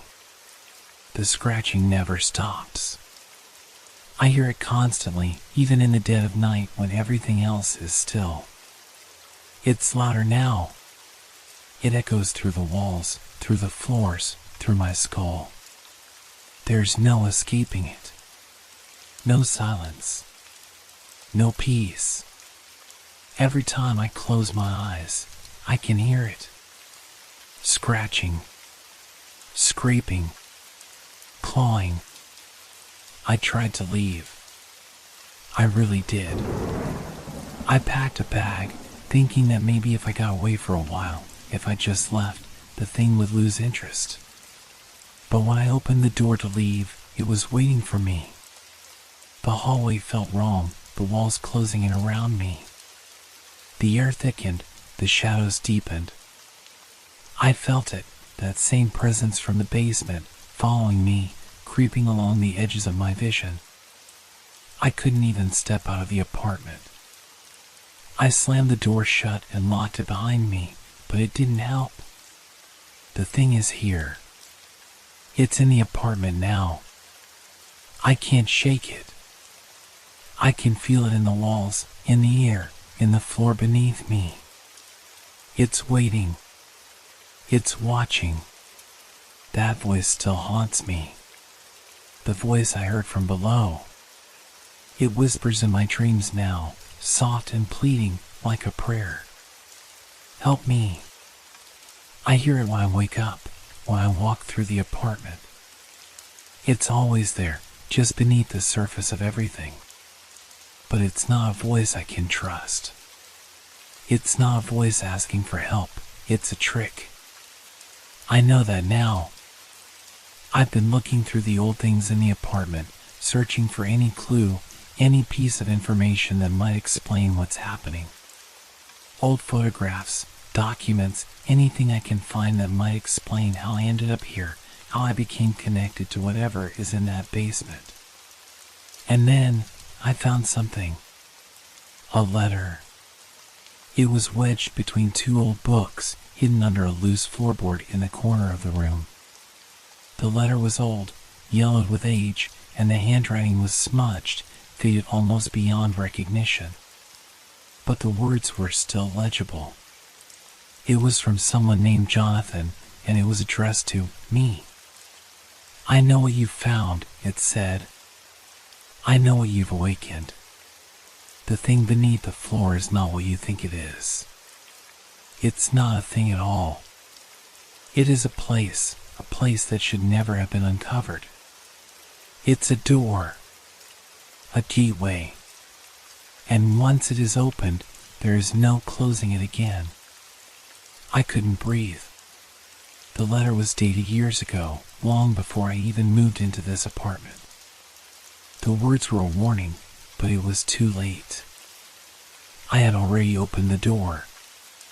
I had already crossed the line. The scratching stopped for a moment. For the first time in weeks, there was silence. I stood there, staring at the letter, my heart racing in my chest.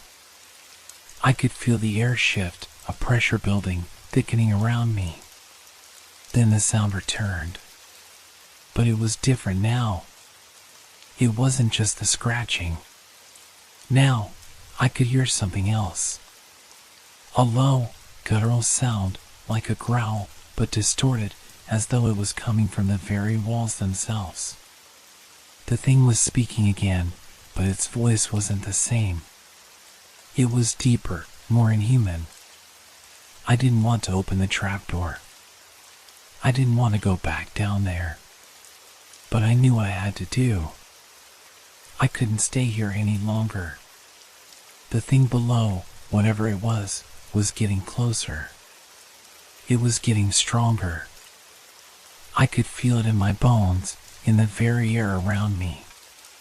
The basement had become a part of the apartment, a part of the building itself.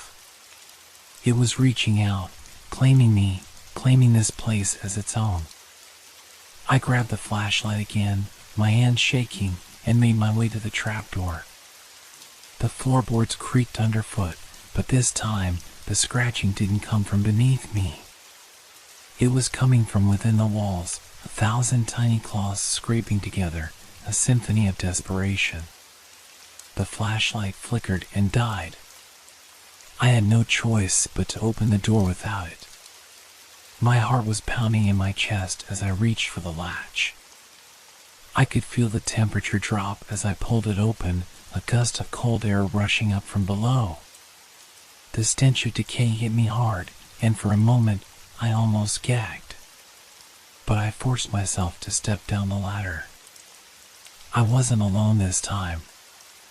I could feel it. The presence. The thing. It was there, in the shadows, watching me. I didn't need the flashlight to see the eyes. They were everywhere. In the corners of the room, in the dark crevices of the walls. The thing wasn't just in the basement anymore, it was in me. It had taken root, and it wouldn't stop until it had everything. I took one step forward, then another. My breath was shallow, my legs weak, but I had to move. I had to face it. And that's when I saw it. The figure. The shape, so tall, so unnatural, it stretched from the floor to the ceiling, its limbs contorted, bending at angles they shouldn't. The eyes glowed faintly, like two burning holes in the darkness. It spoke. But this time, it didn't say anything. It reached. And I ran.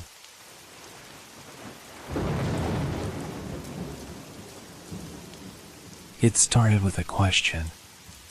A question that seemed so simple at first, but one that haunted me more and more as time passed. Where are all the mirrors? At first, I didn't think much of it. Mirrors have a habit of disappearing sometimes, right? Maybe they fall off the wall, or I move them to another room without realizing. But after the second day, and then the third, I started to get uneasy. The mirrors weren't just gone from the walls, they had vanished completely. Every mirror in my house, gone. I checked the bathrooms, the hallways, my bedroom, nothing. No reflection staring back at me from glass, no quiet surfaces that catch the dim light and give back an image of the world. It was as if they'd never been there at all. It felt strange at first, like walking through a house that had been erased from its own reflection. You don't realize how much you rely on mirrors until they're gone. There's no way to check your appearance, no way to see yourself in a different light, and it started to feel like something was wrong, something was missing. The emptiness of it all gnawed at me. It was as if I had lost something critical, something foundational to my world. As I paced the rooms, I began to notice odd things. The walls seemed closer, the corners darker. My home, once a place of comfort, now felt like a prison. And I wasn't alone. The first night I noticed it was the silence. The house had always had its creaks and groans, every old building does, but that night everything was still. Too still. The hum of the refrigerator, the ticking of the clock on the wall, even the distant sounds of cars outside, everything was gone, as though the world itself had paused, waiting. I couldn't shake the feeling that something was watching me, something hidden just beyond the reach of my sight. I went to bed with that feeling lingering in the back of my mind. But sleep didn't come easily. The minutes dragged, and every time I closed my eyes, the stillness of the house seemed to press in on me harder.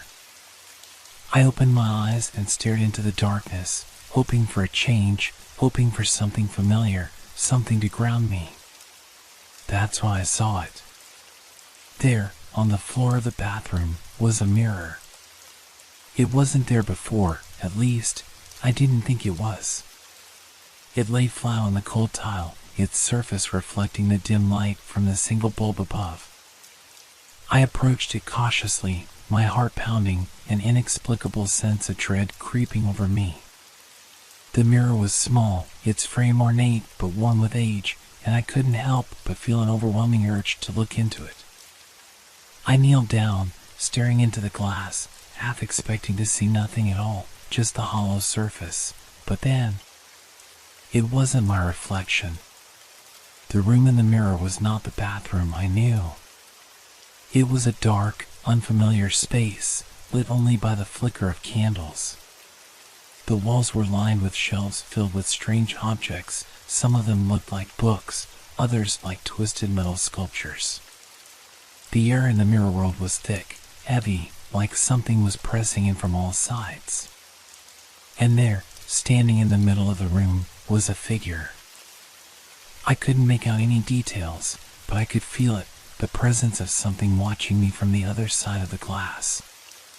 It felt like the figure was aware of me, like it knew I was looking. My breath caught in my throat, and I reached out instinctively, my fingers hovering just above the surface of the mirror. But the moment I touched it, the reflection flickered. The figure moved. I jerked my hand back, heart hammering in my chest. The bathroom I was in was empty, silent, still, but in the mirror, things were alive, moving. I stared in disbelief as the figure in the reflection turned slowly, its face hidden in shadow, and began to step toward the mirror. I pulled my hand away, stepping back quickly, but it was too late. The reflection had already reached the glass, its face still hidden, but I felt its presence, like it was right there, just on the other side. The house seemed to groan, the walls shifting with a low, drawn-out sound. The temperature dropped, a chill crawling down my spine. The figure in the mirror stood motionless now, as if waiting for something, waiting for me. I couldn't look away, couldn't tear my eyes off the glass. My mind screamed for me to move, to run, but my body refused to obey. The figure in the mirror wasn't just a reflection. It was a doorway, a passage into something else, something far darker than I could have ever imagined. And then, without warning, the figure smiled. It was a slow, deliberate curve of the lips, a movement so unnatural that my stomach turned. The smile wasn't human, it wasn't even close. I could feel its coldness, the malevolent energy radiating from the glass. The reflection shifted again, and this time I saw it more clearly. The face. It wasn't mine. It wasn't anyone I knew. But it was familiar. I couldn't place it, but somehow it felt like I had seen it before. A glimpse of something long forgotten, something buried deep inside me. The figure raised its hand, pressing it against the surface of the mirror. The glass rippled, like water disturbed by a stone. It felt like the barrier between our worlds was thinning, about to collapse. The figure's fingers stretched forward, as though reaching for me. And in that moment, I realized I wasn't the one who was supposed to be looking in the mirror. The mirror was looking at me. The reflection was about to break free. I had to act. But I didn't know how. I had only one choice. To run. But as I turned to leave, the mirror followed me. I didn't stop running. My feet pounded against the wooden floors, and the sound of my breath was the only thing I could hear, each inhale sharp and panicked. I didn't dare look back. The sensation that something was following me, the feeling that it was so close, made my skin crawl, the hairs on my neck standing on end. My body screamed for escape, and my mind screamed for answers. But the fear kept me moving forward, faster and faster, down the hallway, past the empty rooms. I reached the stairs and hurried down, my feet barely touching the steps. The house had never felt this oppressive before. The air, thick with tension, pressed in from all sides. It felt like the walls themselves were closing in on me, like they were somehow aware of what was happening, aware of my panic. The mirror, it wasn't just a mirror anymore. It was something more. I knew it now. I could feel it, in the pit of my stomach, that gnawing dread that had only worsened since the moment I first saw that face. I stumbled into the living room, my mind spinning. I tried to breathe, to calm myself, but it was impossible. The image of that face, so close, so alive, was burned into my mind. I had to understand what was going on. There had to be some explanation, some way to make sense of it. I couldn't stay here, not in this house. Not with it. I moved to the window and pulled back the curtains. The world outside was as quiet as ever, the night stretching out in front of me, untouched by whatever was happening inside. For a moment, it almost felt like everything was normal again, like I could take a deep breath and forget about the terror creeping through the house. But the calm didn't last long.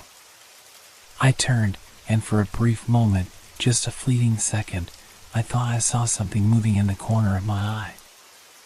I spun around, heart racing, but there was nothing. Nothing but the familiar shadows that had always been there. But I couldn't shake the feeling that I wasn't alone. My eyes drifted toward the hallway, where the bathroom door stood ajar. The mirror, the one I had left behind, was still there. I could feel its pull, as if it was calling me back, inviting me to look once more. I didn't want to go back. I didn't want to see that thing again, that thing that wasn't me. But my curiosity, no, my need for answers, was overwhelming. Something inside me was telling me that I had to go back, that I had to face whatever it was that had taken the mirrors from my house. I couldn't just run away. Not this time. Reluctantly, I turned toward the bathroom. My heart hammered in my chest as I stepped forward, my feet dragging with each hesitant step. I reached the doorway and stood there for a moment, my hand hovering above the doorknob. And then I heard it. A soft, almost imperceptible noise, like something shifting just behind the door. It was a sound I knew well, the soft creak of wood, the shifting of air. But there was something off about it. Something unnatural. I didn't open the door. Instead, I pressed my ear against the wood, listening intently. The noise was subtle at first, a whisper of movement that could have easily been mistaken for the house settling. But then it grew louder. A distinct scraping sound, like something dragging across the floor, slow and deliberate. I swallowed hard, trying to steady my breath. No, I thought, this is insane. But I couldn't ignore the feeling creeping up my spine, the feeling that something was waiting for me, just on the other side. The scraping sound continued, and it was getting closer. My fingers tightened around the doorknob. I was about to open it, about to confront whatever was on the other side, when the bathroom light flickered. The dim glow of the bulb above flickered, and then went out entirely, plunging the room into darkness. I froze. It was as if the house itself was holding its breath. The silence that followed felt suffocating, the air thick with the weight of something unseen. I knew I had to move, but my body refused to obey. My hand still gripped the doorknob, but I couldn't open it. I couldn't bring myself to. And then, just as I thought the moment would stretch on forever, I heard it. A whisper. A faint voice, almost inaudible, coming from the bathroom. It wasn't my voice. It wasn't anyone I knew. But it was calling me. It spoke my name, slow and deliberate. Come closer. It said, the voice low and hollow. I'm waiting for you. I didn't know what it was, but I knew I couldn't stay here any longer. I pulled my hand away from the door, my heart pounding in my chest. I stumbled backward, tripping over the edge of the rug, and fell to the floor. That's when I heard it again. The voice, louder this time. It echoed through the hall, through the entire house. And then, from somewhere in the distance, I heard a door creak open. My blood ran cold. The mirrors weren't the only thing that had disappeared from my life. Something else had been taken as well. Something far darker. Something that was now coming for me. And it was getting closer. I had to escape. But the question was, where could I go when there were no reflections left to hide behind? I couldn't breathe. The voice, so soft, so chilling, continued to echo in my mind, a constant reminder that I wasn't alone. It wasn't just the mirrors that had gone missing. Something was inside the house with me now. And whatever it wasn't going to leave until it had me. I tried to steady my breath, but my chest felt tight. I had to move, had to do something. My legs were shaky, my body unsteady, but somehow I managed to stand.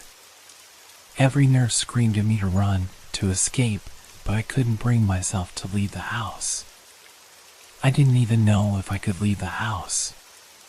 The door creaked again, louder this time, and a shiver ran down my spine. It was the bathroom door. It sounded like it had opened just a crack, but that wasn't what unsettled me.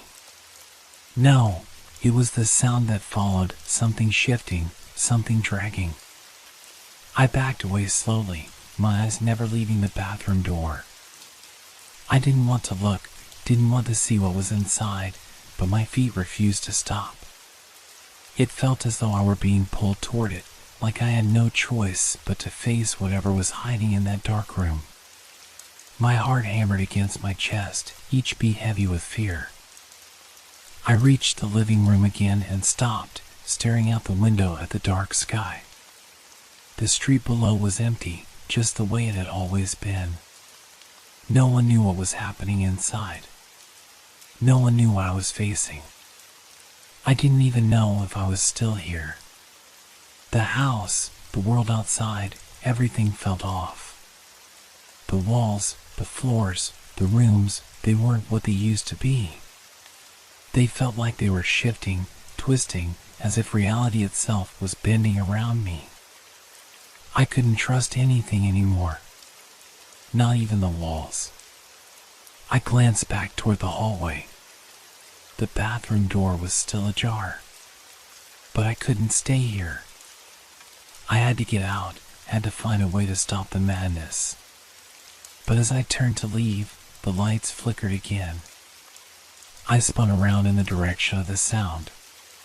The shadows in the hallway seemed deeper now, more ominous. And from within those shadows, something was emerging. A figure. I couldn't make out the details, but it was tall, too tall. The shape of it was wrong, contorted.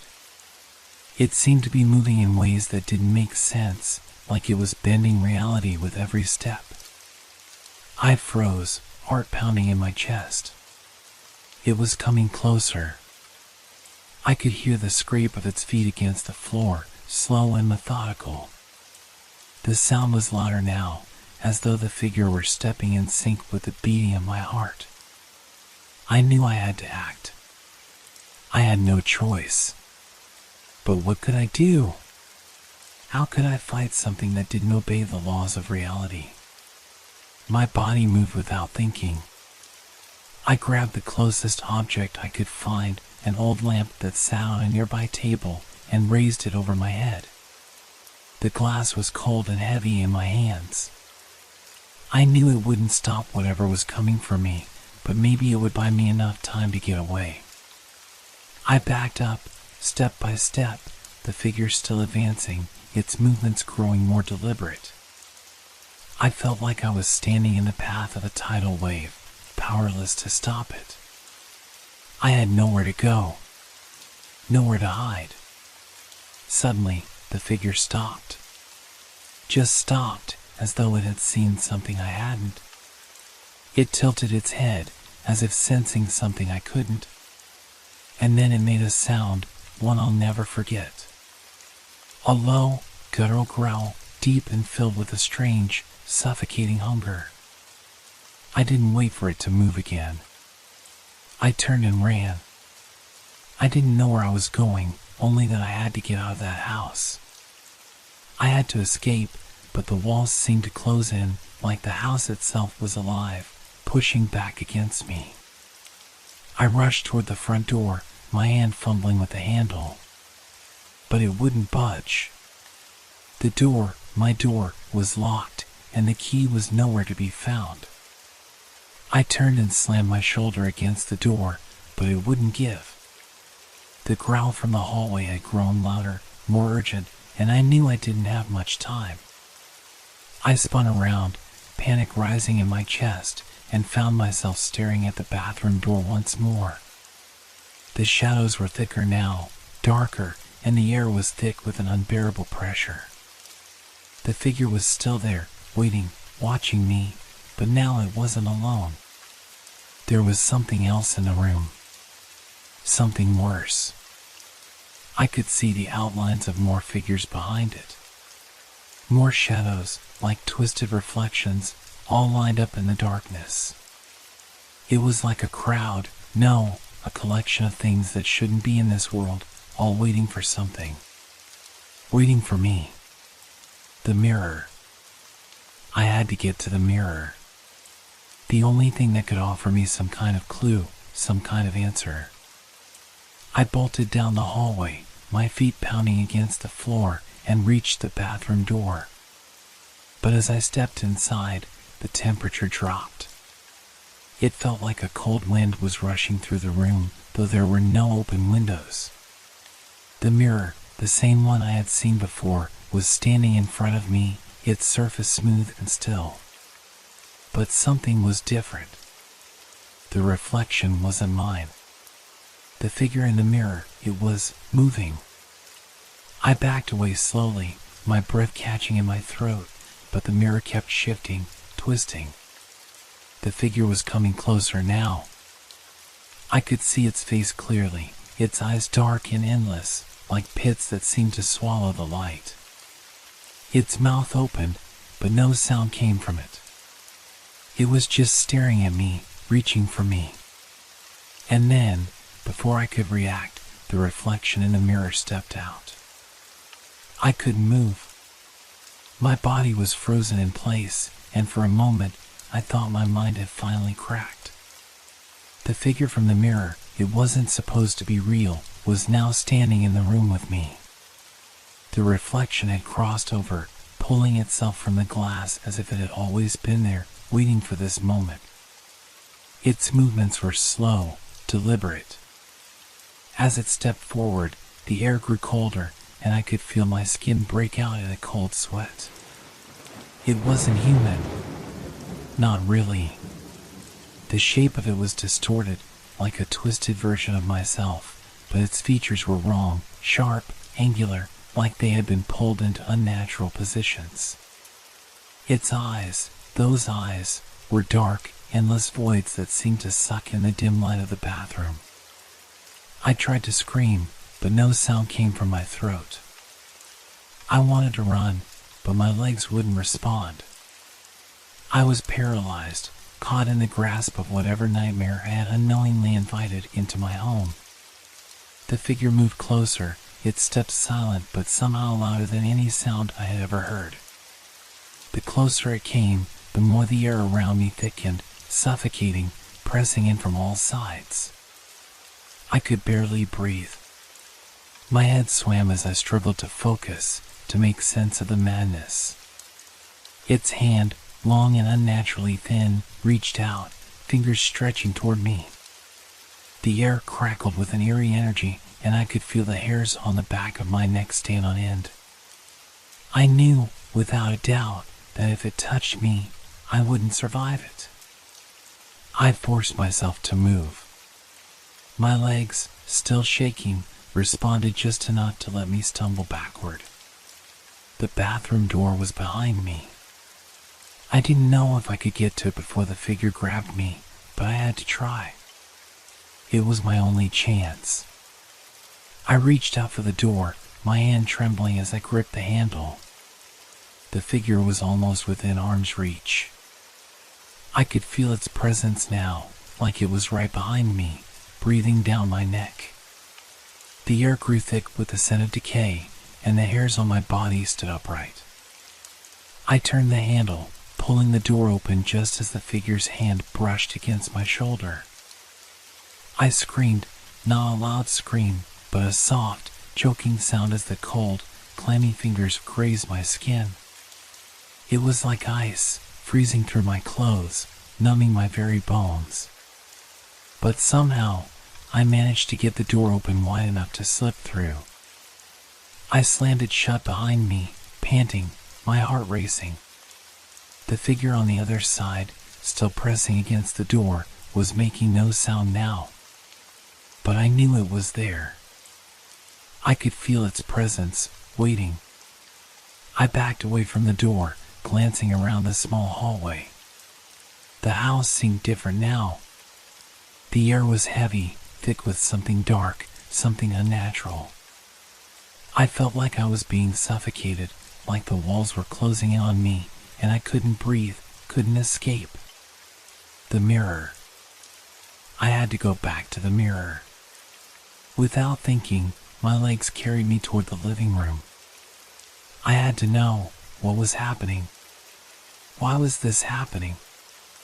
As I reached the hallway that led to the living room, I heard something. A faint sound, barely perceptible at first, but growing louder with each passing second. It was a soft scraping noise, like nails on glass. It was coming from the bathroom. The figure, it was still in there. I didn't dare look back. I ran into the living room, my eyes searching frantically. But the more I looked, the more I realized something was wrong. The room felt off. Everything had shifted. The furniture, the walls, the windows, they all looked the same, but something about them felt wrong, like they had been swapped with something else. The mirror was gone. The spot where it had stood in the corner of the room was now empty, as if it had never been there at all. I spun around, my pulse racing. The fear was starting to claw at me again, but I had no time to process it. I couldn't stay here. I couldn't stay in this house. I turned to the door. The front door, the one that had been locked just moments before, was now open, wide open, and beyond it, I could see nothing but darkness. The sky outside was a deep, unnatural shade of black. There was no streetlight, no passing cars. It felt like I was staring into a void, a place where the world no longer existed. But that wasn't the worst part. The worst part was what stood in the doorway. A figure, dark and shadowed, filled the frame of the door. Its shape was familiar, but distorted, twisted, like it had been ripped from the edges of reality itself. I could feel its gaze, cold and sharp, cutting through me. And then, in the silence of the night, I heard its voice again. "You shouldn't have looked." The voice was a whisper, but it felt like it was inside my head, echoing in my skull. I took a step backward, and the figure took one forward. It was like we were locked in a dance, neither of us moving fast enough to break the cycle. I could feel my heartbeat in my ears, thumping harder and faster with each passing second. The air was thick again, heavy, suffocating. The door frame seemed to stretch, the shadow growing larger, closer, until it filled my vision completely. I wanted to scream, to fight, to run, but it was like my body had betrayed me. I was trapped in the room with it. I couldn't escape. And as the figure crossed the threshold, stepping into the house with slow, deliberate steps, the door behind it slammed shut. There was no going back now. The air grew impossibly still, every breath I took feeling heavier than the last. I couldn't move. My body had turned to stone, a prisoner of the dark presence now standing before me. The figure, it was so close now, its hollow eyes locked onto mine, and in that instant, I felt something inside me break. A fear so deep, so primal, that it drowned out everything else. The figure didn't speak again. It didn't need to. Its presence was enough. The silence stretched, thick and suffocating. The darkness in the room seemed to close in on me, wrapping around me like a living thing. I wanted to turn away, to run, but I couldn't. My body refused to listen, my mind spinning in circles, searching for any kind of logic, any kind of escape. But there was none. I had opened the door, and now I had to face what was on the other side. It reached out slowly, its hand, long and unnaturally thin, extending toward me. I could feel the temperature drop as its fingers moved, inching closer and closer. I should have screamed, I should have fought back, but all I could do was stand there, rooted to the spot. And then, just before its hand touched me, something snapped. A thought, a desperate, instinctive reaction that took over my body. I didn't think. I didn't hesitate. I just ran. I stumbled backward, crashing into the furniture, the world around me spinning as I made my way to the hallway. The figure didn't chase me. It didn't need to. I could feel it behind me, but it wasn't moving. It was waiting. It always had been. I reached the door. The front door, still open, was now bathed in that deep, impenetrable darkness. It was no longer the world outside, it was a passageway into something else. A void. The door had become a portal, and I was being pulled toward it. I couldn't stop. My legs carried me forward, my feet stumbling, desperate to escape the suffocating pressure of the house. But I couldn't outrun the fear. It was in my chest, squeezing the air out of me, making it harder to breathe, harder to think. As I crossed the threshold, stepping into the void, the world behind me twisted. The house, the rooms, everything, it all changed.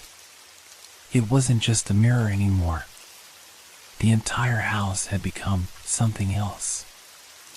I turned back, only to find that the door had vanished. The hallway was gone. In its place was a blackened void, stretching endlessly in all directions. The walls, the floors, they had disappeared. There was only darkness. The figure hadn't followed me into the void, but I could feel it. I could sense its presence, like it was waiting for me, somewhere in the depths of this place. I didn't know where I was anymore, or if I was even still in the same world. But there was one thing I did know. The mirrors, they weren't just reflections. They were doors. And once you looked through them, you could never go back. I wasn't sure how long I had been standing there, but as the cold began to seep into my bones, I realized something. I wasn't alone. I turned around, slowly, my breath shallow, my pulse quickening. In the distance, a figure was emerging from the darkness. At first, I thought it was just another distortion, another part of this twisted reality. But no! This one was different. It wasn't like the others. It was me. But it wasn't. It was a twisted version of me, eyes darkened and vacant, the expression on its face, hollow, like it had been drained of everything that made me human. I backed away, heart hammering in my chest, my hands trembling as I tried to make sense of what I was seeing. But there was no making sense of this. There was no escape. The figure, my reflection, took a step toward me, and with it, the darkness deepened, swallowing the space around us. I wanted to scream, but the words wouldn't come. I could only watch as the figure drew closer, its face now inches from mine. And then, it smiled. It wasn't my smile. It was wrong. The grin stretched unnaturally wide, its teeth sharp and jagged, like it was enjoying my fear. A soft laugh, almost like a whisper, echoed through the void, sending chills down my spine. You looked, it whispered, its voice like mine, but twisted, distorted. Now you belong to us. The darkness rushed forward, engulfing everything. And in that instant, I knew. There was no way out. No way back. Only the endless, suffocating void of the mirrors, where reflections lived and reality ceased to matter. And I was just another lost soul, trapped in the world beyond the glass.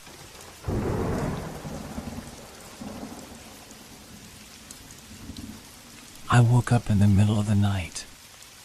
At first, I thought it was a dream, the kind that lingers on the edges of your mind just before the dawn. But no, the music was real. It was faint at first, a soft, almost imperceptible melody. I strained to listen, convinced it was coming from somewhere inside my head. But then it became clearer. A song from the walls. I sat up in bed, my heart pounding as I tried to make sense of it. The song was hauntingly familiar, but I couldn't quite place it. It had no words at first, just the slow, rhythmic notes, like a lullaby woven from despair. A sweet sorrow in the air that made the hairs on the back of my neck stand up. The house was old, built in the 1920s, and creaked with every gust of wind. I'd lived here for several years and had grown accustomed to the sounds it made, pipes groaning, wood shifting under the pressure of the seasons. But this was different. It wasn't like any of those noises. This was something else. something alive. The air around me felt colder now, and I could see my breath misting in the dim light from the window. I got out of bed and moved toward the living room, where the music seemed to be coming from. The apartment was silent save for that melody, each note like a whisper scraping at the edges of my mind. I stopped in front of the wall that separated the living room from the small hallway leading to the bathroom. The sound was louder here, clearer, but I couldn't find the source. It wasn't coming from any instrument I recognized. I pressed my ear against the wall. The music seemed to grow louder still, and I felt the vibrations echo through my bones. For a moment, I could almost hear a voice, soft, mournful, singing along to the melody. Then, something shifted. The song began to change. The lyrics formed, slowly, in a haunting, broken cadence. At first, they were just fragmented lines, barely understandable. But as I stood there, paralyzed by the eerie beauty of it all, the words became clearer. You walk alone, never to be found. The walls keep your secrets buried in the ground. I jerked back from the wall, my heart hammering. I looked around, but the apartment was still. The melody continued, the lyrics now fully formed, and they were unmistakable. It was about me. In shadows you'll stay, hiding from the light. The walls are your prison, your eternal fight. I backed away from the wall, my thoughts spiraling into confusion. This wasn't possible. I was alone in the apartment.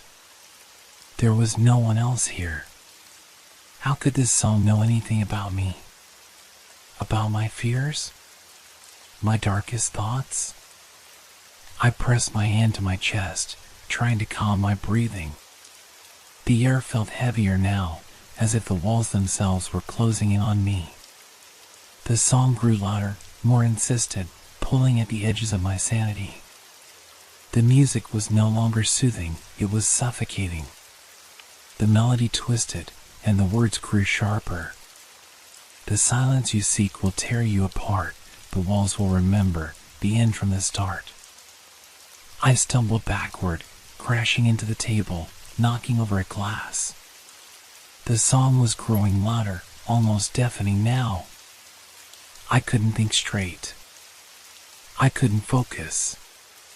The only thing that existed in that moment was the music, the song that seemed to know every part of me, every fear, every secret. It was like it was coming from inside my very mind. I ran to the bathroom, hoping to escape the noise, but the walls there were just as bad. The song followed me, the sound twisting and warping until it was no longer music at all.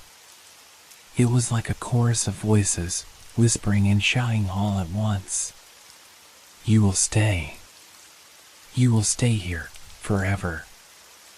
I screamed, but the words from the walls drowned me out. The song didn't stop. It never stopped. It was inside my head now, inside my very soul. The walls were alive, pulsing with the rhythm of the song, and I couldn't escape. I had to get out. I ran to the door, desperate to leave, but the door wouldn't open. I pulled at the handle, but it wouldn't budge. The song was everywhere now, seeping through the cracks in the walls, the floor, the ceiling. It was inescapable. No way out. No way back. No escape from the walls you built. I collapsed to the floor, my head in my hands. The words kept coming, the music never stopping, wrapping around me like a shroud. And then I realized something. The song wasn't just about me. It was me. My fears. My darkest thoughts. It had been inside me all along, waiting for the right moment to surface. And now, I would never be free. The song would never stop. And neither would I. The song continued, unrelenting, a steady march of words and music that pulsed through the walls like a living thing. I pressed my hands to my ears, trying to block it out, but it was useless. The sound vibrated through every inch of the apartment, burrowing deep inside me. You can't escape. You can't outrun it. You're already here. My breath came in shallow gasps. I tried to stand, but my legs felt weak, unsteady. The walls, those damn walls, seemed to be breathing with me, in time with my heartbeat. The air around me felt thick, like I was wading through something viscous, something that clung to my skin. I ran again, this time to the kitchen, desperate for something to break the unbearable rhythm of the song. But the room felt no different. The song was everywhere, the melody spinning, circling. It was coming from every corner, every crack. It surrounded me, suffocated me. You built these walls, and now you'll stay inside. I gasped, stumbling to the window. I threw open the blinds, hoping for a breath of fresh air, but there was nothing. Just the same view of the street, dark and empty, a cold wind blowing in from outside. The city was silent, as if it, too, were waiting for the song to end. It wouldn't stop. The lights flickered above me, casting long, twisted shadows across the floor. The song wasn't just in the walls anymore. It was in the air, in the space around me, pressing against my skin. I turned to the door again, shaking the handle, but it was still locked. I was trapped. In my own apartment. With the music. The song that knew me, that knew everything about me. You are the melody. You are the one who cannot leave. The words were like a cold hand wrapped around my throat. I stumbled back, my heart racing. My pulse thudded in my ears, the song blending with the frantic beats of my heart until I could no longer tell where one ended and the other began. I could feel the walls shifting, closing in, their very structure pulsating with the rhythm of the song. And then, I saw it. In the corner of the room, by the old bookshelf, a shadow moved. At first, it was just a flicker, a trick of the light. But then it shifted again, more pronounced, more real. My body froze, and my eyes locked onto the dark figure standing in the corner. It wasn't just a shadow. It was a shape, a person, but a person I didn't recognize. The figure stood still, watching me with hollow eyes, the same rhythm of the song echoing from its very being. I wanted to scream, to run, to do anything to break the trance, but my body wouldn't obey. The figure stepped forward, and the song grew louder still, the voice now clearer, almost speaking directly to me. I am the one who was left behind. I am the song you cannot escape. The figure moved closer, and the air grew colder. My breath caught in my throat as I tried to back away, but the figure was already right in front of me. Its presence filled the room, heavy and oppressive. And then, the figure spoke again, its voice low, almost a whisper. You are not alone. You never were. I felt a sudden weight on my chest, a crushing pressure that stole the air from my lungs.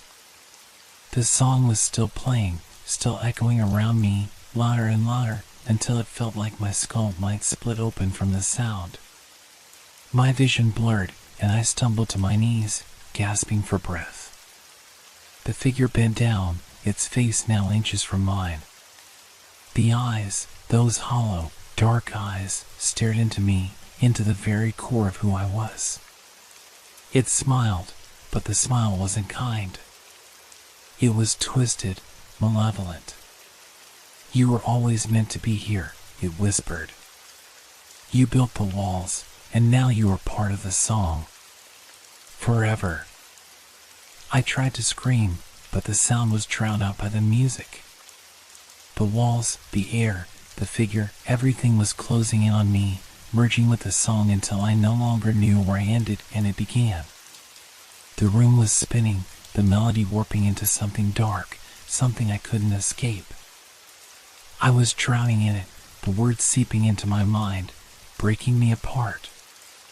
"There is no escape," it whispered again, as the world around me cracked and shattered into endless, echoing music. The room spun, and for a moment, I thought I might pass out. The overwhelming presence of the figure, its cold, inhuman smile, pressed down on me like a vice. But I couldn't close my eyes. I couldn't let go. The song, it was everything now, all around me, inside of me. I could feel it vibrating in my chest, my skull, my bones. "You can't run," the voice echoed, its tone both distant and right next to me. It was like it was coming from the walls, from the floor, from inside my own head. My body felt like it was no longer my own. I tried to move, but my limbs were heavy, unresponsive. Every instinct screamed at me to get away, to break free, but there was no way out. The room, the air, everything was infected by the song. I looked up at the figure again. It hadn't moved, but its eyes seemed to burn into mine with an intensity that sent shivers through me. The song, it wasn't just a melody. It was a force, alive, pulsing in the darkness. "You built these walls, didn't you? You thought you could hide behind them." The figure's voice was mocking now, dripping with something ancient and cruel. But they were never meant to keep anything out. They were meant to keep you in. My heart raced. I had built these walls, yes, but not in any literal sense. It was more a metaphorical construction, walls around my life, my thoughts, my fears. Walls I thought would protect me from everything that hurt. And now they were a prison. I finally managed to push myself up from the floor, my body trembling with a combination of fear and exhaustion. I had to get out. I had to stop the song. It was tearing me apart. But where could I go? The walls had become a living nightmare, suffocating me with every passing second. The figure's eyes flickered, and it took a step closer. "You can try to run. You can try to escape." Its voice was like a hiss now, a whisper that sent a cold chill through my veins. "But you can't escape the truth. You are part of the song now. You always were." I spun around, my breath coming in short gasps, and looked at the door. It was still locked. I pounded on the door, my fists beating against the wood, but it was like I was hitting stone. The sound of my fists slamming against the door blended with the music, creating an eerie, dissonant harmony. I paused for a moment, feeling the weight of the silence that followed. It was wrong. Everything was wrong. I turned back to face the figure. It hadn't moved, but its presence felt like it was suffocating me.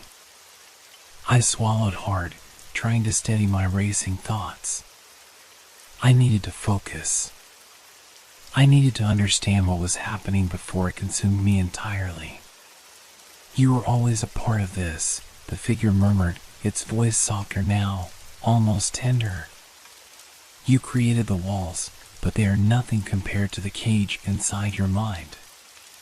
My heart skipped a beat. The walls of my mind. The walls I had built to protect myself from things I didn't want to face. It was all becoming too clear.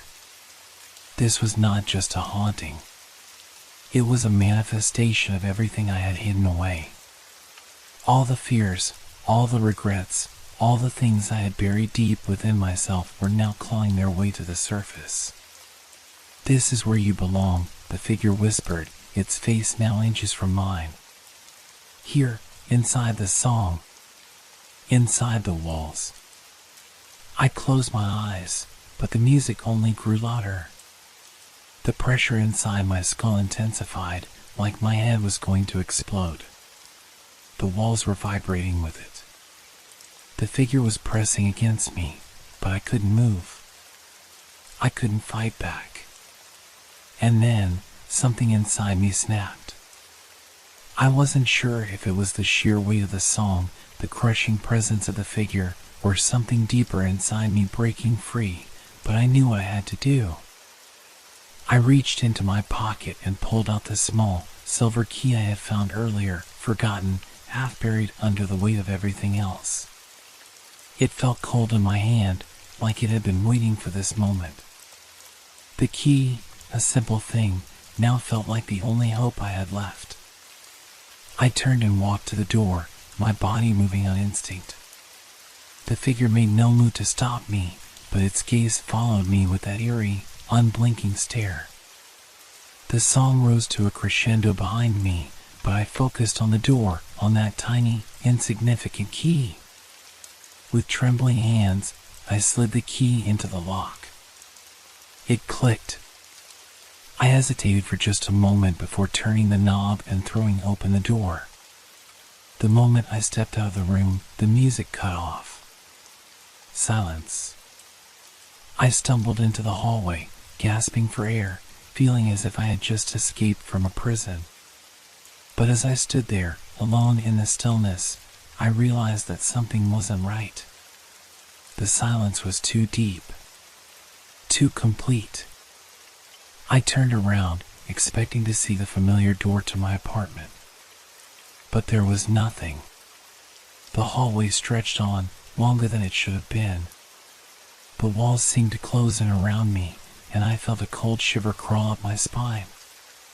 "You can't escape." The voice echoed, but this time it was coming from everywhere. It wasn't just the figure anymore. It was the walls, the hallway, the very space around me. I had escaped the room, but I hadn't escaped the song, and I never would. I tried to move forward, but the hallway stretched on endlessly, bending at angles. The air felt heavy, like I was wading through a thick fog. Every step echoed too loudly in the silence, reverberating like a warning. I couldn't stop, though. Some instinct urged me to keep going. To keep moving, even though I knew that I was being pulled deeper into whatever this place was becoming. I looked behind me, hoping to see the door I had just opened. But the door was gone. There was nothing but an expanse of peeling wallpaper in dark corners. I swallowed hard. The song was still there, quiet at first, but I could feel it pulsing beneath the silence. It was inside me, waiting, a presence I couldn't escape. I had to find a way out. My heart raced as I took another step. I could hear the faint hum of the music again, seeping through the walls. The soft, melancholic tune, like the whispers of something ancient, began to grow louder.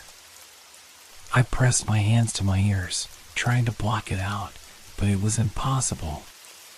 The song was inside me, suffocating me. I broke into a run, my footsteps loud against the hardwood floor. The hallway shifted, distorting with every step I took, the walls closing in as if they were alive. They bent and twisted, moving toward me. I could see the shadows, those dark shapes crawling across the walls, following me, always just behind my back. I didn't dare look over my shoulder. I couldn't. The song was growing louder now, the words becoming clearer. You built the walls. You cannot escape. The song is you. It was no longer just a song. It was a mantra. A truth. The walls started to pulse, as if they were breathing.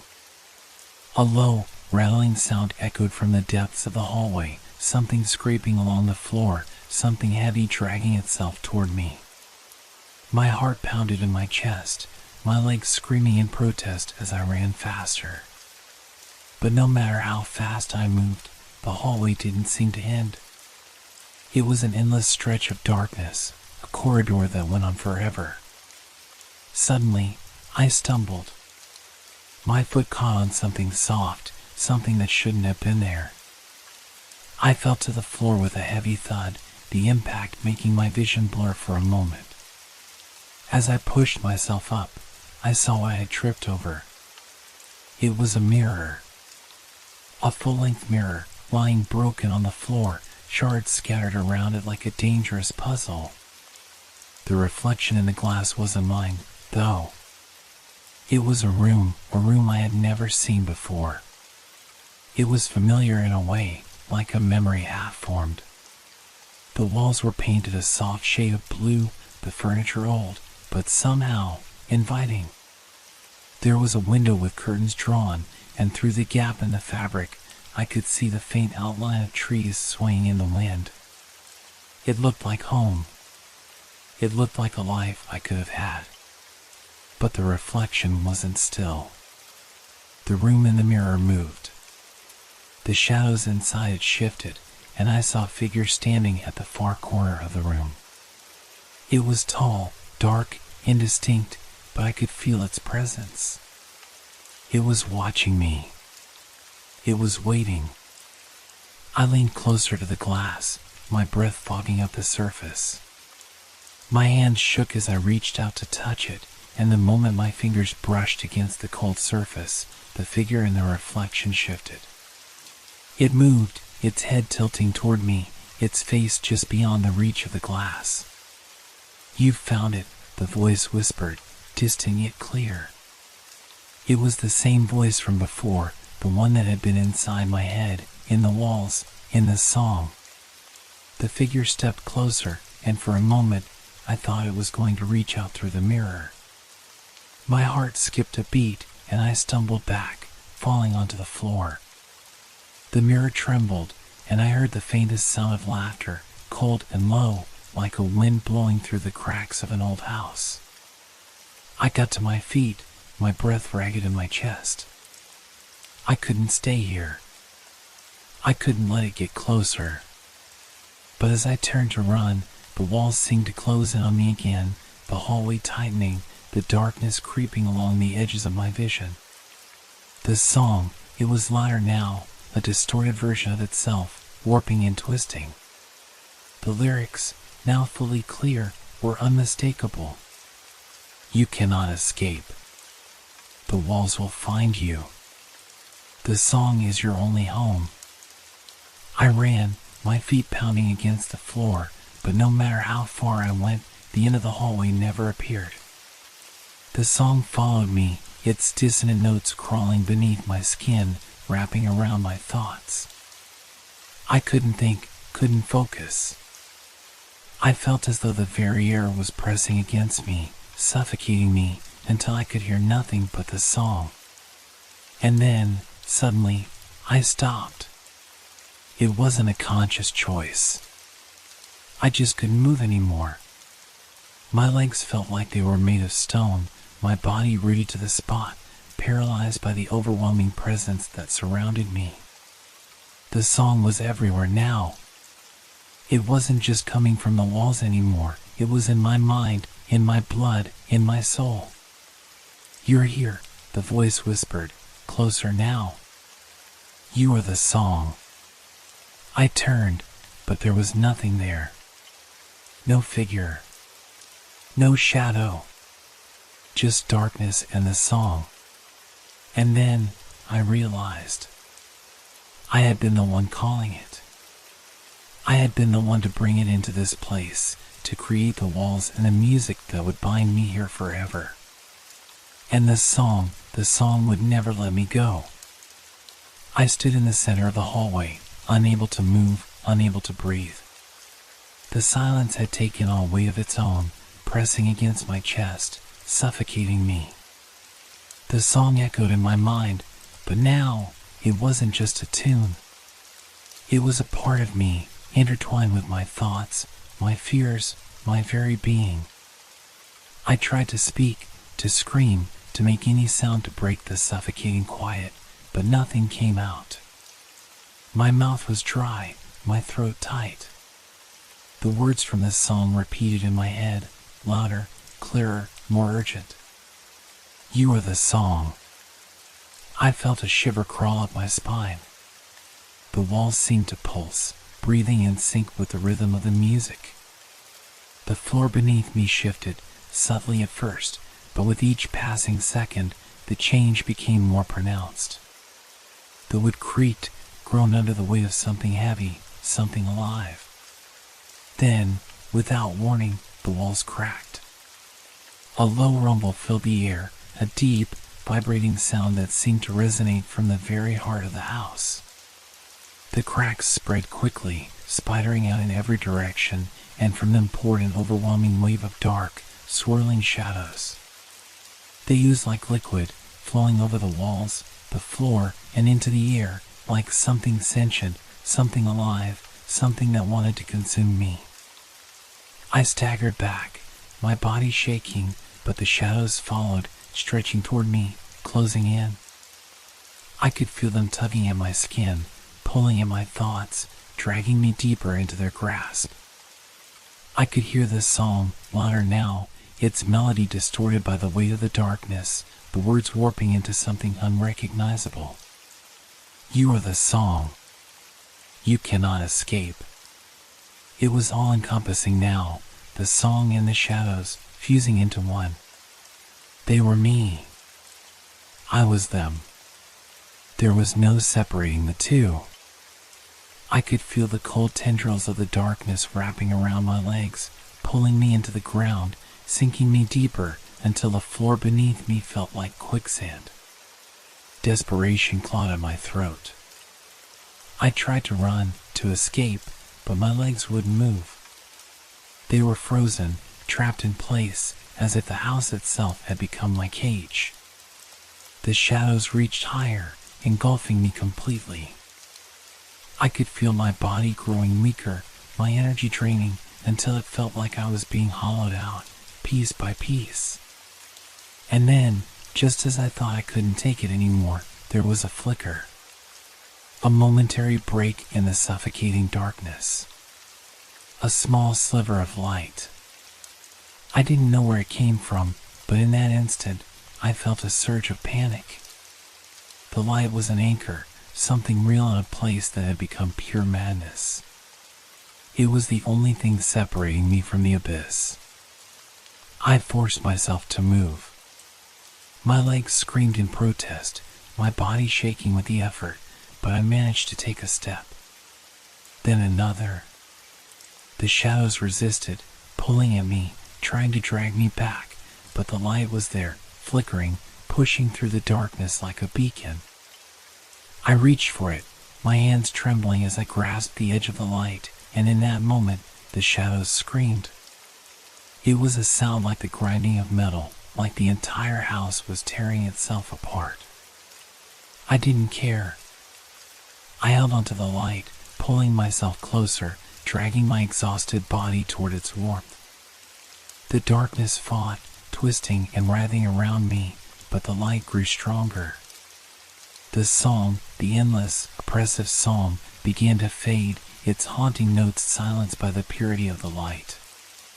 With one final, desperate effort, I broke free.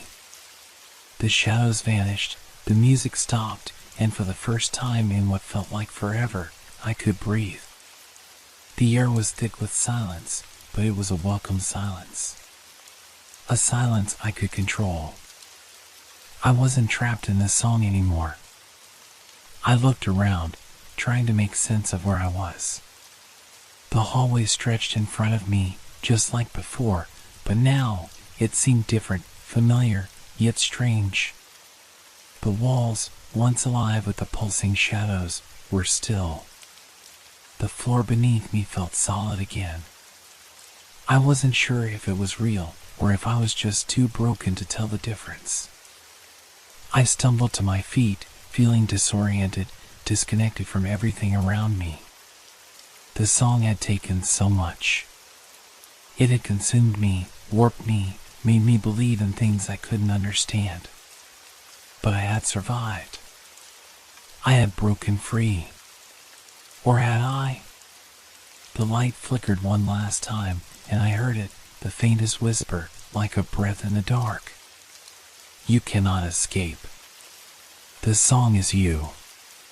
The words echoed in my mind as I turned to leave the hallway, knowing deep down that the song would always be there, waiting for me, buried inside the walls, inside my head. And I could never be free of it.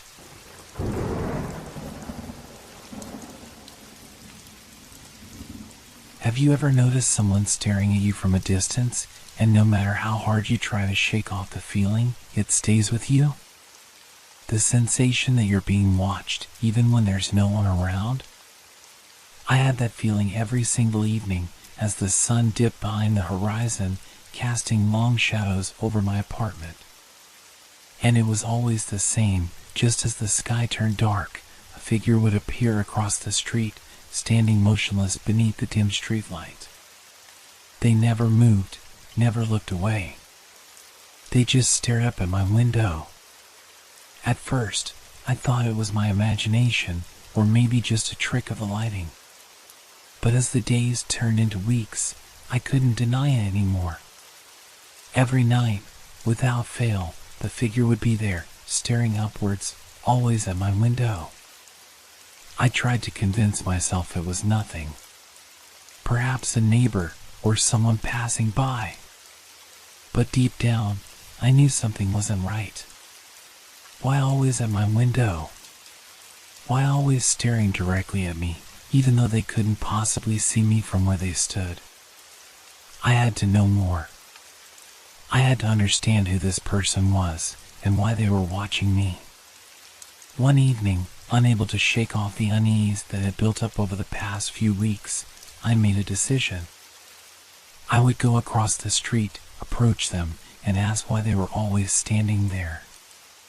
Maybe they were just another lost soul, someone like me, caught in their own thoughts. As the darkness settled, I grabbed my coat and slipped out of my apartment. The street was unusually quiet, and a chill had crept into the air, the kind that made your skin prickle.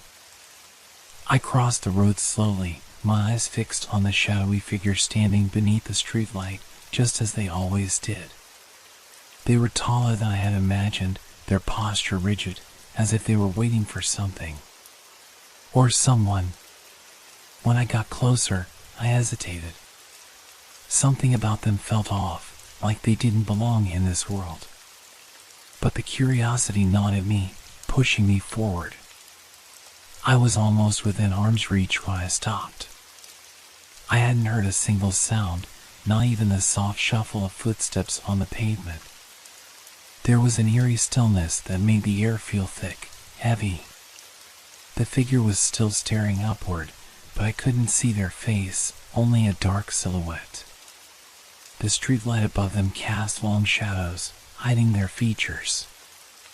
I took another step, and that's when I noticed something strange. The figure wasn't just staring at my window. They were staring directly at the reflection in the glass. I froze. I had never thought to look at my window from this angle before.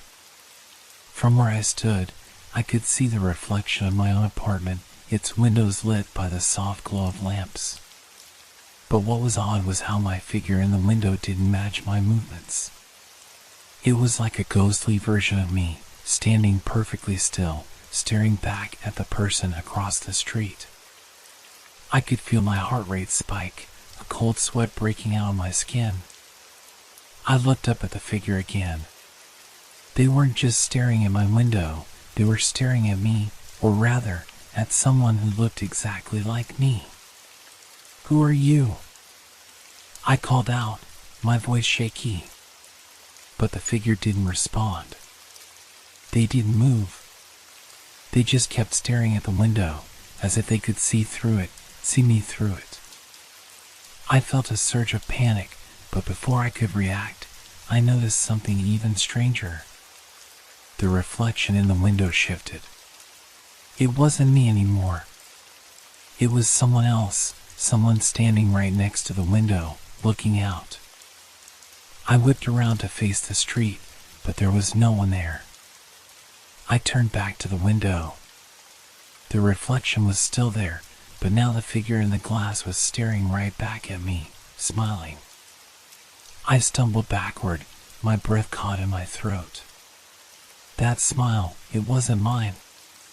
It was something else, something unnerving, something wrong.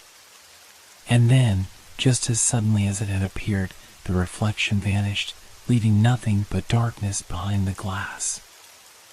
I stood frozen in place, my mind racing to understand what had just happened. Was it a trick of the light? A glitch in my perception? But deep down, I knew I wasn't alone in this world. There was something else out there. Something that had been watching me for far longer than I'd realized. And worse, something that had been waiting for me to notice. I don't know how long I stood there, staring at the empty window across the street. My body was rigid, my mind spinning with confusion and disbelief. I could feel the cold creeping up my spine, but I couldn't move. My eyes were fixated on the dark glass, where the reflection had disappeared, but the eerie sensation that I wasn't alone still lingered, pressing against my chest. The figure under the streetlight was gone. I hadn't heard them move, and I hadn't seen them leave. It was as if they had simply evaporated into the night, leaving no trace behind. I took a deep breath and forced my legs to move, backing away from the street slowly, my eyes still locked on the window. Something told me that the moment I turned my back completely, the figure would return. I stumbled back to my apartment in a haze, my thoughts racing, trying to rationalize what I had seen. Maybe I was just imagining things, maybe the stress of work or the isolation of living alone had finally gotten to me. I tried to shake off the nagging feeling that something was terribly wrong, but as I entered my apartment, the silence hit me like a physical force. It felt thicker, more suffocating than usual. I locked the door behind me, instinctively checking the peephole. The hallway outside was dark, empty, just as it always was. I let out a shaky breath and leaned against the door for a moment. My heart was still pounding in my chest, and I could still feel the cold of the night air clinging to my skin. But there was something else, something that gnawed at the back of my mind. I looked toward the window in my living room. The reflection in the glass seemed to shimmer slightly, as if something was lurking just behind it. I quickly walked over, pulling the curtain shut, and stood there for a moment, staring at the fabric as if it might somehow offer me protection. I couldn't shake the image of that other figure in the reflection. The one that smiled at me. I turned away from the window, but my eyes instinctively darted to the kitchen, where the soft hum of the refrigerator filled the air. It was quiet, too quiet. I went to the bathroom, splashed some cold water on my face, and stared at my reflection in the mirror. For a brief second, I saw something move behind me. A flicker in the corner of the glass. I spun around, but the room was empty. "Get a grip," I muttered to myself, my voice rough. "It's just your mind playing tricks." But even as I said the words, I couldn't shake the feeling that I was being watched. Every corner of my apartment felt like a trap, every shadow hiding something just out of reach. That night, I barely slept. Every time I closed my eyes, I could hear the faintest sound, like a soft tapping on the window. It was so quiet, it might have been my imagination. But it felt real. The next day, I decided to investigate. I couldn't ignore what I'd seen, and I couldn't let it consume me without understanding it.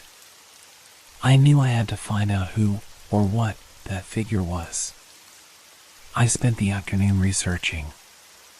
I checked old newspapers, looking for any reports of strange occurrences in the area, any mention of someone missing or unexplained events.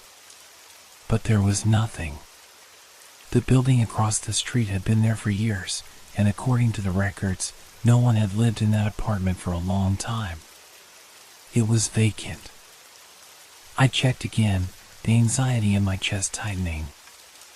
I called the building's landlord to confirm.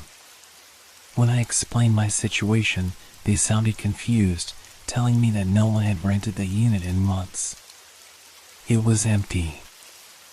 I asked if there had been any other strange occurrences in the building, but the landlord dismissed it, telling me it was just an old, quiet place. They were tired, they said, of dealing with tenants who heard things in the night. I could hear the boredom in their voice as they ended the call. But I knew something was wrong. The reflection in the glass, the feeling of being watched, it was too real, too persistent. That night, as I sat on my couch, I found myself staring at the window once more. My heart pounded as the thought crept into my mind, what if the reflection wasn't just a trick of the light? What if the figure wasn't just standing there, staring at me? What if it was trying to show me something? Or worse, trying to take something from me? I couldn't ignore it any longer. I had to find out what was happening, what the figure wanted, and why it had started watching me. And so, I made up my mind. Tomorrow, I would go across the street again, and this time, I wouldn't leave until I had answers. I had to see if the figure would appear again, and if so, I would confront it head on. But that night, as I drifted off to sleep, a chill settled over me, colder than before. I couldn't shake the feeling that something was waiting for me. And somehow, I knew it wasn't just a figure under the streetlight.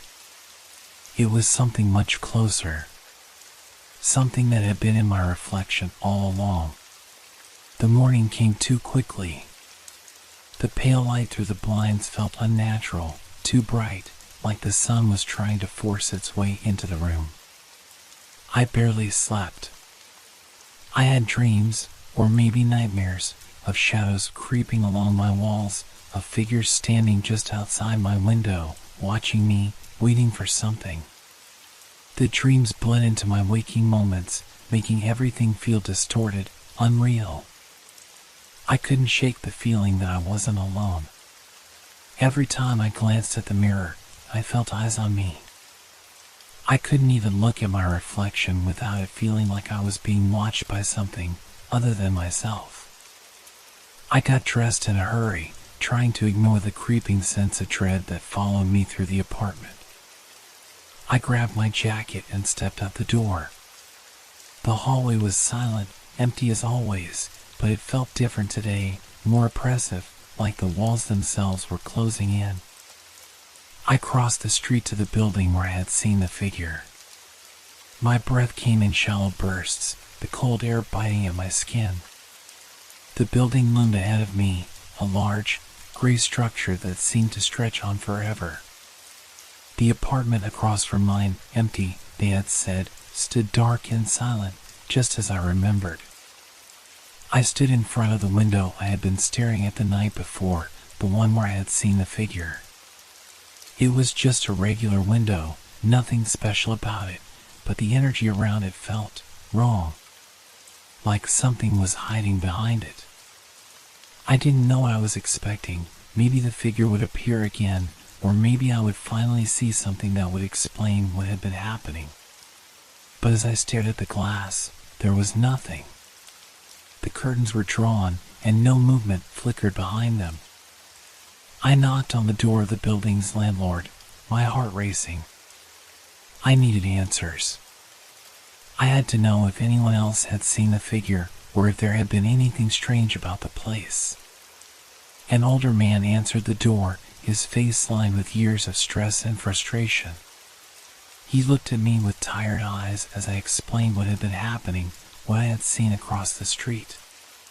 He listened in silence, his face unreadable. That place? He finally spoke, his voice low and raspy. No one's lived there in years. You're probably just imagining things. But there was something in his voice that made me question his words. He seemed unsettled. His eyes darted toward the window behind me, then quickly looked away. I didn't trust him. I asked if there had ever been any problems with the apartment or the building. He hesitated for a moment, his hand twitching slightly at his side. "Nothing you need to worry about," he muttered, his gaze dropping to the floor. I felt a strange sense of urgency in his words, like he was hiding something, but I couldn't press him further. It was clear he didn't want to talk about it. I left the building, feeling more confused than ever. The unease gnawed at me as I walked back to my apartment, the feeling of being followed weighing heavily on my every step. I kept glancing behind me, expecting to see someone standing in the shadows, but there was no one. When I returned home, I couldn't stop myself from looking out the window again. My reflection stared back at me, unchanged. But something was different this time. The glass seemed to distort, like it was stretching or warping, making my reflection appear off. I stepped closer to the window, pressing my palm against the cold surface. The reflection of my own hand seemed to linger a moment too long, as if the glass was holding it in place, reluctant to let go. A chill ran down my spine. Then it happened. A shadow crossed the reflection. At first, I thought it was just a trick of the light, but then I saw it again, a figure, tall and thin, standing just behind me. I whipped around, my heart pounding, but the room was empty. Nothing was there. I turned back to the window, my breath shallow. The figure was still there, right behind me in the reflection, its face a blur, but its eyes, those eyes, were unmistakable. They were mine. The same color, the same shape, the same piercing stare. But they weren't my eyes. I felt my stomach drop, a wave of nausea washing over me. I backed away from the window, my hands shaking as I fumbled for my phone. I needed help. I needed someone to tell me I wasn't losing my mind. I called the landlord again, but this time he didn't pick up. The phone just rang and rang. Panic set in, and I began pacing around the room, my mind racing with thoughts of what I had seen. The figure, was it a reflection of me, or was it something else? Something that had been lurking in the shadows, waiting for me to find it? Suddenly, I heard it, a faint sound coming from the other side of the apartment. It was the unmistakable scrape of something sliding across the floor, like nails against wood. The noise came closer, getting louder, and then, a knock. Soft. Steady. Someone was at my door. I froze. My mind screamed for me to move, to run, but I couldn't. My feet were glued to the floor. The knock came again, louder this time. And then, just when I thought I couldn't take it anymore, the voice I had been dreading to hear, my own voice, whispered from the other side of the door. "Let me in." The voice was unmistakable, it was my own, but not. It was twisted, hollow, and it seemed to echo through my mind in ways I couldn't explain. My heart thundered in my chest, my breath coming in quick, shallow gasps. I stood frozen in place, the sound of my own voice rattling in my skull. The knock came again, harder this time, followed by the whispering voice, "Let me in." I wanted to scream, to run, but my body refused to obey. I could feel the weight of the door pressing against my back, as though it too had become part of this nightmare, threatening to close in on me. The reflection in the window, my reflection, still stood there, unmoving, its eyes locked on me with an intensity one couldn't bear. I thought I saw its lips curl into a faint, unsettling smile. I forced myself to turn away, my legs unsteady as I backed away from the door. I needed to make sure there was no one on the other side. Maybe it was a trick, maybe someone had come to mess with me, but deep down, I knew it wasn't just a person. With every fiber of my being, I didn't want to open the door. But the voice, it wouldn't stop. It was like a constant pull, a dark invitation that I couldn't refuse. "Open the door," it whispered again, as though it knew my every hesitation, every doubt. I slowly, unwillingly, approached the door. My hand shook as I reached for the handle. I stopped just short of turning it. What was on the other side? What was waiting for me? I pulled my hand back quickly, as if something had burned me. The room seemed to close in, the air growing thick and suffocating. I could hear my pulse ringing in my ears, drowning out all other sounds. Then, the soft scraping started again. This time, it was coming from inside the apartment. From behind me. I spun around, my eyes scanning the room in a panic. There was nothing. Nothing but the stillness and the shadows. But then I saw it. In the corner of my vision, the outline of something or someone was standing at the edge of the room, just out of full view. I couldn't tell if it was human or something else.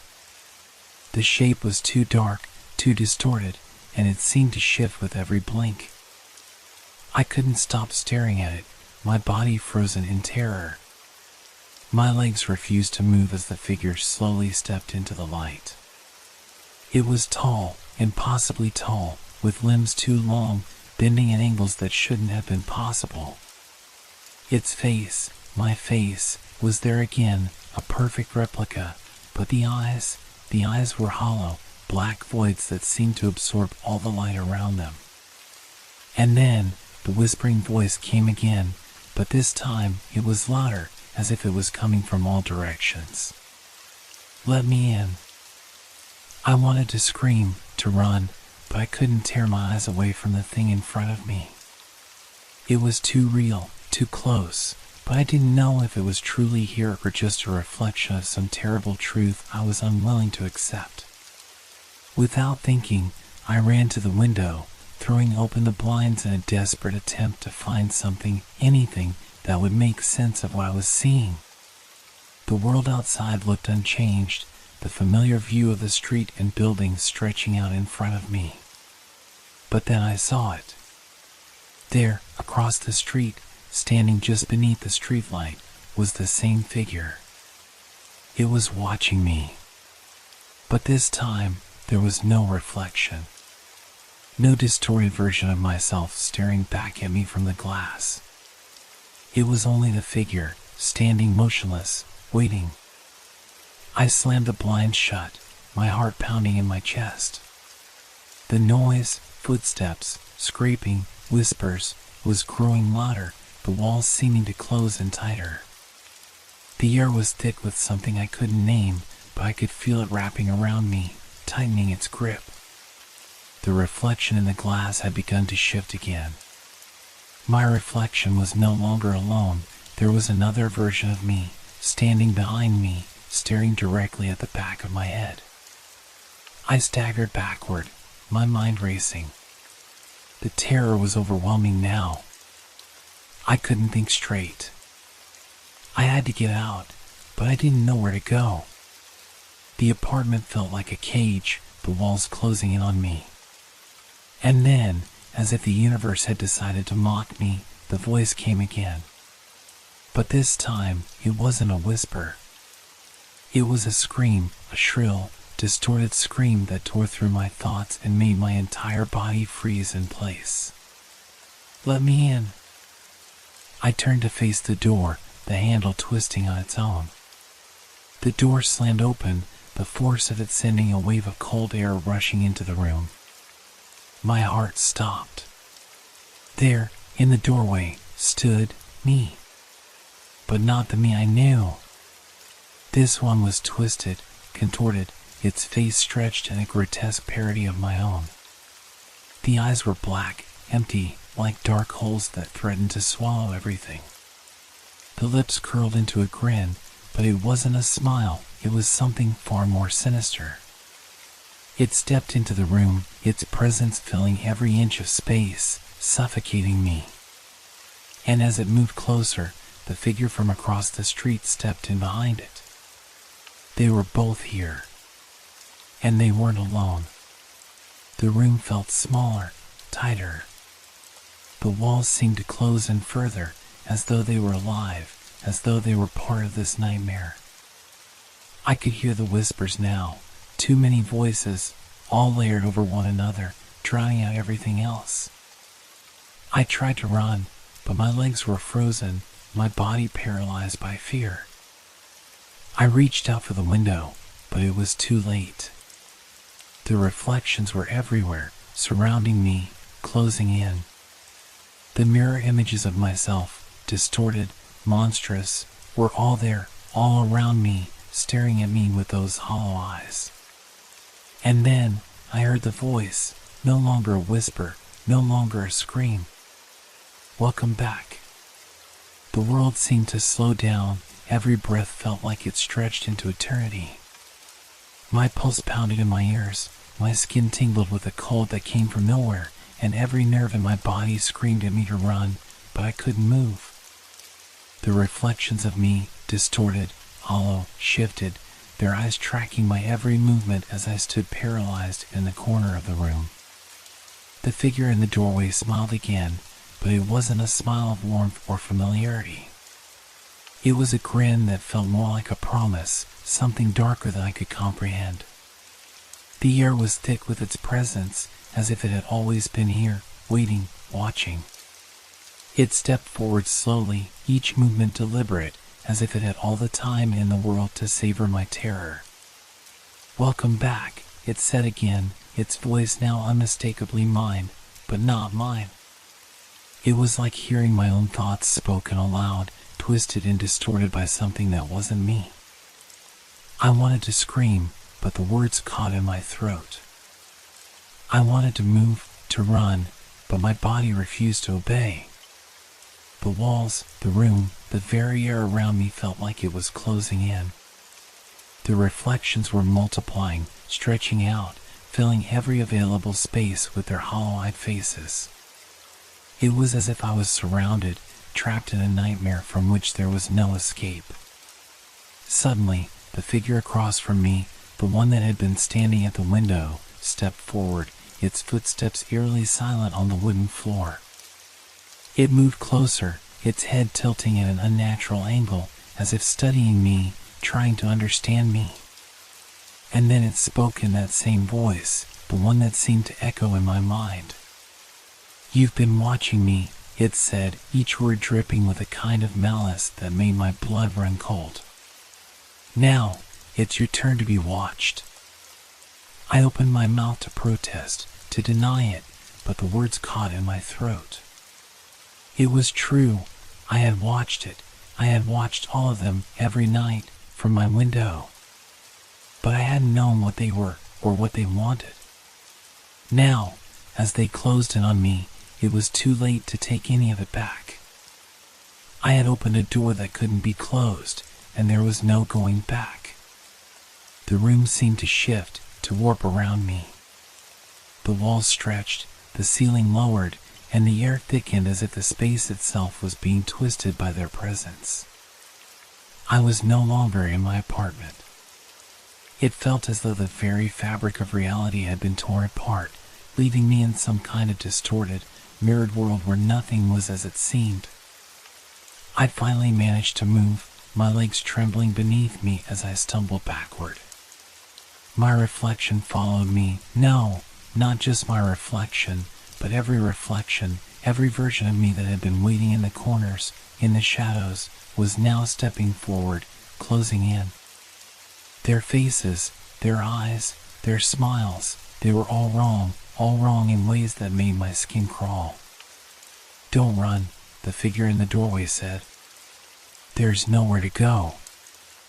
I tried to escape, to find a way out, but the walls were no longer walls. They were mirrors, and every step I took brought me closer to one of the countless reflections that surrounded me. I could see myself in every direction, myself, but not myself.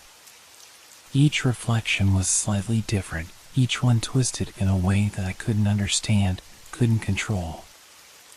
I turned, desperate, and ran for the door.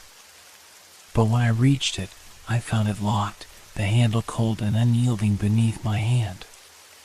The room was closing in, the air thick and suffocating. I could hear the whispers growing louder, the voices of my reflection speaking in unison, repeating the same words over and over again. You shouldn't have looked. You shouldn't have looked. The figure in the doorway stepped closer, its smile widening. It was standing right in front of me now, its eyes black pits that seemed to swallow everything around them. I could feel it, the pull, the weight of its presence, dragging me toward it, toward the darkness. You're not real, I whispered, my voice shaking. None of this is real. But even as I said the words, I knew they were a lie. This wasn't some dream, some trick of the mind. This was real. This was happening. I had opened the door, and now there was no escaping what was on the other side. The figure reached out a hand, its long fingers stretching toward me. I wanted to pull away, to scream, but the words stuck in my throat. My body refused to move. I felt its cold touch on my arm, and the instant it made contact, everything went black. I woke up in my bed, gasping for air, my heart pounding in my chest. The room was silent. Empty. I blinked, trying to make sense of what had just happened. Had it been a nightmare? No. I could still feel it, still feel the cold, the pressure, the weight of that presence pressing in on me. I stood up, my legs unsteady as I moved to the window. I pulled back the blinds, my eyes scanning the street below. Everything looked normal. The world outside was unchanged. But then, I saw it. Across the street, standing beneath the street lamp, was the same figure. It was watching me. And this time, I knew it wasn't just a reflection. It was waiting. And it was never going to leave. And I had just become part of its story.